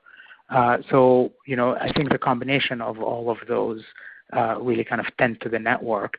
And then where we continue to keep the players active is really about what the King team does incredibly well, which is innovating the content pipeline and the features within what's happening in the game to keep these players engaged and continue to kind of drive towards players and payer numbers increasing over time. So that's kind of, I think, what you're seeing now, but it's kind of the combination of everything that we've been building over the past few quarters. All right. Great. Thanks. Thank you. Yeah, thanks, Brian. Thanks, Umam. Thanks, everyone, for joining us today. We greatly appreciate your interest and participation, and we look forward to speaking with many of you throughout the quarter. Please do stay safe, and we'll hopefully see you all in game. Thank you. Ladies and gentlemen, that does conclude today's conference call. We do thank you for joining. You may now disconnect your lines. Okay, so I believe that is the end of the Activision investor call, Q1. Finally, that went on for quite some time, but let's recap the key points and things that we learned about Call of Duty 2020 from this little Q1 call. So, overall, they said that Call of Duty 2020 is still on track to release at the end of this year, and development is still going along well despite challenges they've had with everyone working at home right now. So that is good to hear. I thought they were going to announce that within this live stream, and that is indeed the case, but unfortunately they have still yet to confirm which developer is working on Call of Duty 2020. We know that it's Treyarch in assistance with Sledgehammer Games, Raven Software, Beanox are also helping, but they're refusing to comment on it, obviously because of the fact that there was all those old leaks from Kotaku in which they said that Raven Software and Sledgehammer were initially working on it. They had issues with development, and Treyarch were forced to take over by Activision. So they obviously don't want to report and confirm which developer is working on it because of that reason. I honestly thought they would confirm it by now because they do every single year. This is literally the first ever year that this has happened, which obviously looks very suspicious. But they did confirm that Modern Warfare is apparently the best-selling Call of Duty game of all time, which means that it's sold more than 30,000 copies, digital and physical. 30 million, which is insane. And they said that with the release of Warzone obviously being free to play, it's encouraged a lot of people who play Warzone, and don't own the full copy of Modern Warfare to then upgrade to the full version of Modern Warfare. And they said that this may encourage, and they said that because there are so many players playing Warzone, they said over 60 million players, which is insane.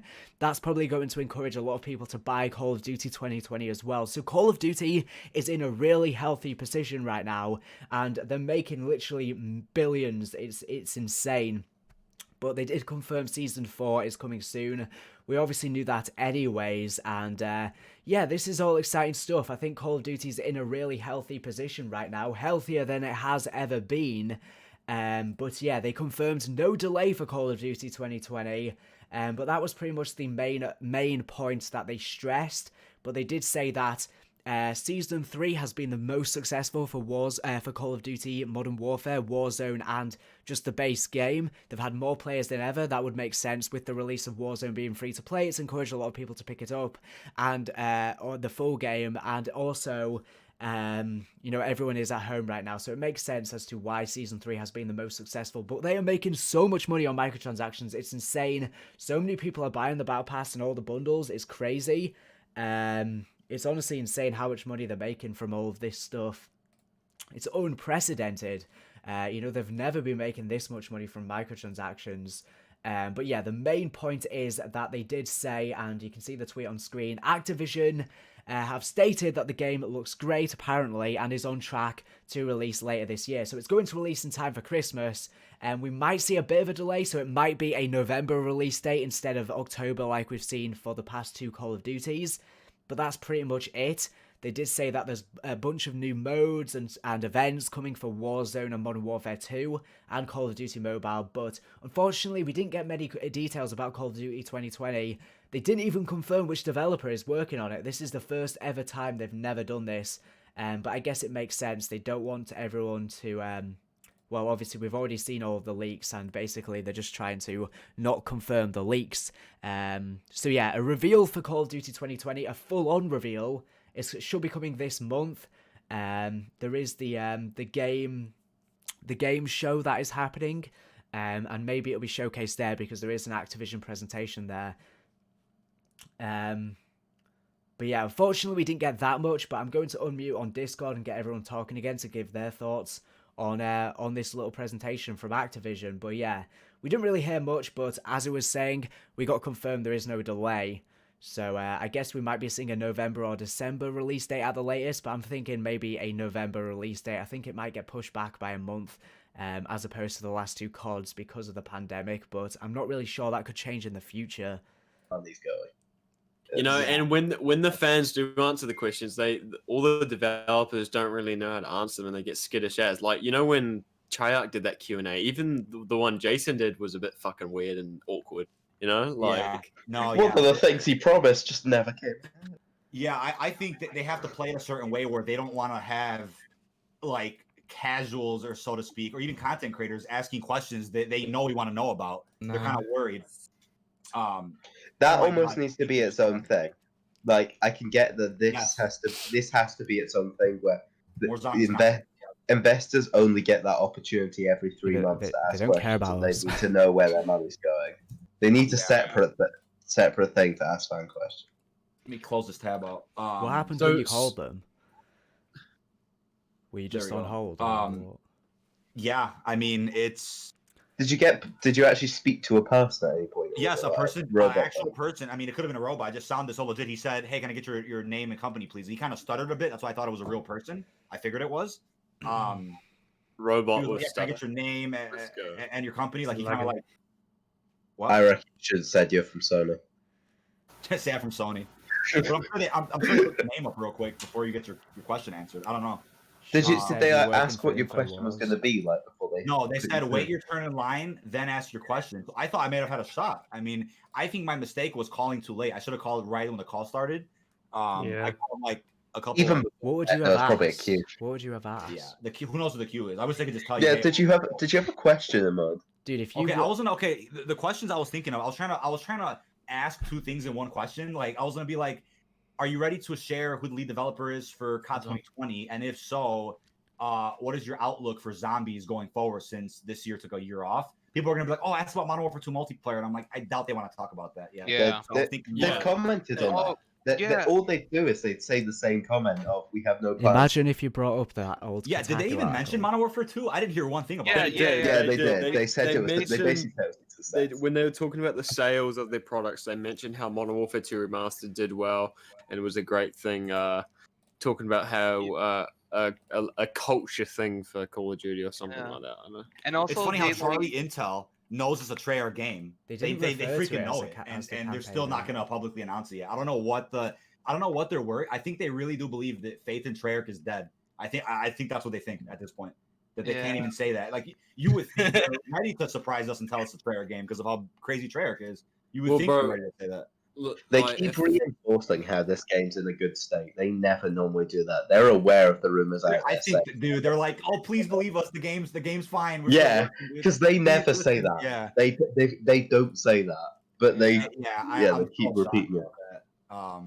People, like, the thing that sucks is, like, people were just like, "Oh, just wait for the next game." Like, Treyarch is like, "I'm not gonna wait around just till there's a fucking good game. If this next game's shit and the zombies are shit, I'm not doing fucking YouTube or anything anymore." It's fucking. Honestly. No, I know there's so many, like, there's Batman games, there's DC games, there's so much stuff coming out that, like, I'm not gonna. I mean, I'll stick with COD as long as I can, but if they keep spitting at us with, like, pathetic decisions, I'm gonna look at other. But what you said earlier, DK, I think is dead on. If they need to nail zombies in this game, or that. Oh yeah, if it's not nailed, it's dead. Oh, I think it could legit, not just in terms of community's dead this time. Like, if it flops, it's possible they don't come back. Yeah, no, I actually believe they sat down and said, "Look, we're taking a year off of zombies. Let's see if it's like a refresh for next year. And when it comes back, it's gonna be the decision maker. Will zombies continue in Call of Duty, or will we continue with just straight free to play open world battle royales and just focus just focus on the multiplayer thing. Yeah, stuff that's selling more microtransactions than zombies ever did. BO3 microtransactions are probably through the roof for zombies, but I don't think BO4 hit that the popularity of battle royales has been decreasing. Exactly, that's another thing too. It's been decreasing overall as a genre, which is weird. Yeah, Warzone's popping. It's so like weird. People's battle royale has been dropping because basically all the major companies now have put out a battle royale. EA have done one, Epic have done one now, Activision have. Every company has put one out, and Fortnite, which was the biggest one, has kind of went into the shitter. Yeah, and Warzone really brought back the genre. I think that they should definitely update Warzone as much as they can because it just keeps the Call of Duty title hot until the next release, and like. Even though like a lot of people aren't a fan of the BR, it's healthy for the game. So it's probably got a massive here's the thing, right? Raven already helped Treyarch do all of Blackout pretty much. So I wouldn't be surprised if COD 2020 drops, Treyarch's fully focused on it, and Raven's like, all right, we're gonna add Treyarch things into Warzone. Treyarch doesn't have to do anything. Raven will handle it while Treyarch leads the other stuff. When it's such I honestly think give us an Origins robot walking across the map. I think they're going to. That would be such a sick live event. Icarus oh my god, that would be the best. A robot walking across the map, and it could like destroy some stuff as it walked through. It would be such a sick live event. What's interesting about what you said just before, DK, about absolutely, how Matt. Sorry to cut you off. Absolutely, Joe, Matt. Have a wonderful night, man. Thank you. Go ahead, Scott. How the zombies is going to be received and stuff. I was talking about it with the Z4C lads yesterday, and like although Black Ops 3 is looked as one of the greats, Black Ops 3 didn't have a good reception from launch.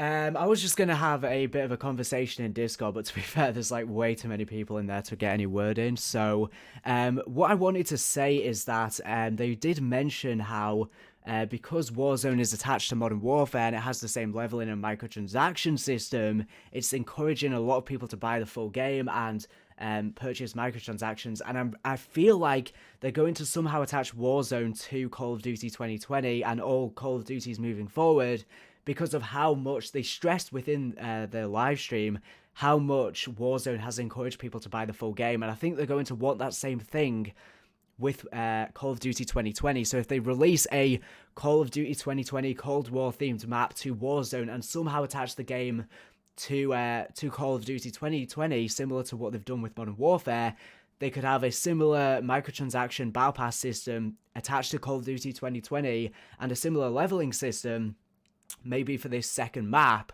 and that would be a good way for them to get the same outcome that they've been receiving with Modern Warfare. I mean, Taylor Kurosaki pretty much hinted at that the other day by saying, you know, Warzone's going to be the through line that connects all Call of Duties. I don't know how that's going to work logistically speaking, and also technically speaking. I don't know how they would get that to work. But I feel like that is what they're trying to do. I feel like I got that impression from their live stream, that they're going to try and find ways to expand Warzone, and because of how much it has helped the main Modern Warfare game, they're going to want that for every Call of Duty moving forward, and Warzone's just going to be that battle royale that's just updated for years upon years upon years to come with every single Call of Duty moving forward. But I want to go through some of the donations that we received whilst the call was going on that I missed.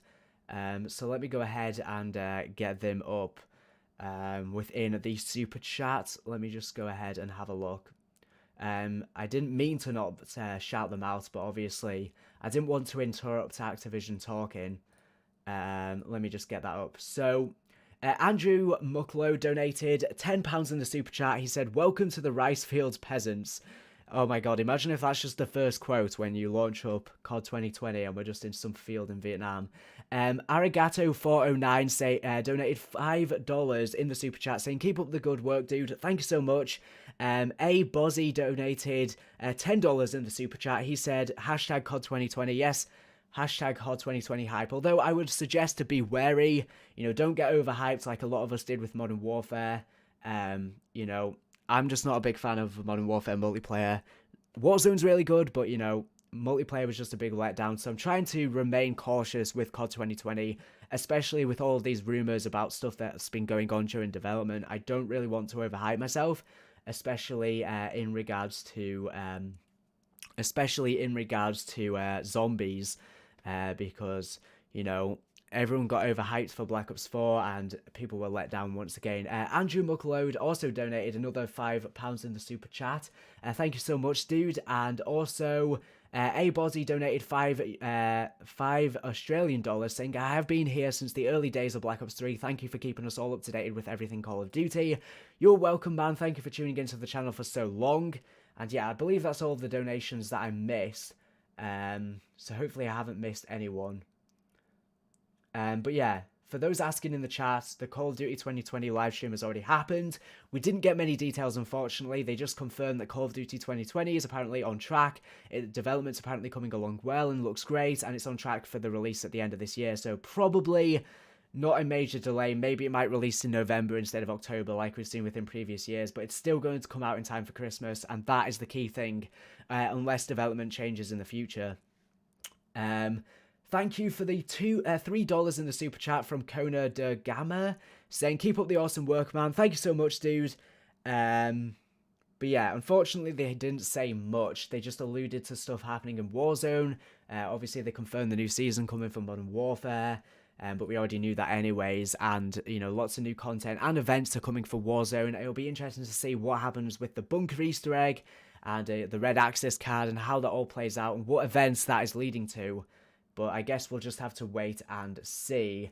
But yeah, I was disappointed that they didn't confirm that Treyarch and Sledgehammer Games and Raven are working on this year's COD. Literally the first year ever they haven't confirmed which developer, but it's because of the leaks about issues during development. But yeah, I'm just going to close off the stream now, so thank you for everyone who has tuned in. Oh, before I close it off, Jigsaw Death donated $2 in the super chat, saying hello there. Thank you so much for the little tip there. For those asking in the chat, no, they did not reveal the name, unfortunately. This is literally the first year they haven't at one of these Activision calls. Well, not the name, but they usually confirm, or at least hint to the era. I think with Modern Warfare, they said it was a modern COD. I can't remember, but they definitely hinted at it, going back to the modern era. In fact, 2 years before World War II release, they did hint at COD going back to World War II. But yeah, there is no delay for this year's Call of Duty. But anyways, I'm just going to close off the stream now. Thank you for everyone who has tuned in. I think we had around 5,000 people at one point. So anyways, thank you for watching. And yeah, I guess I might just post a video later on today just recapping all of the stuff from this event. Although we didn't get too much, unfortunately. But yeah, thank you for watching. And bye, I guess.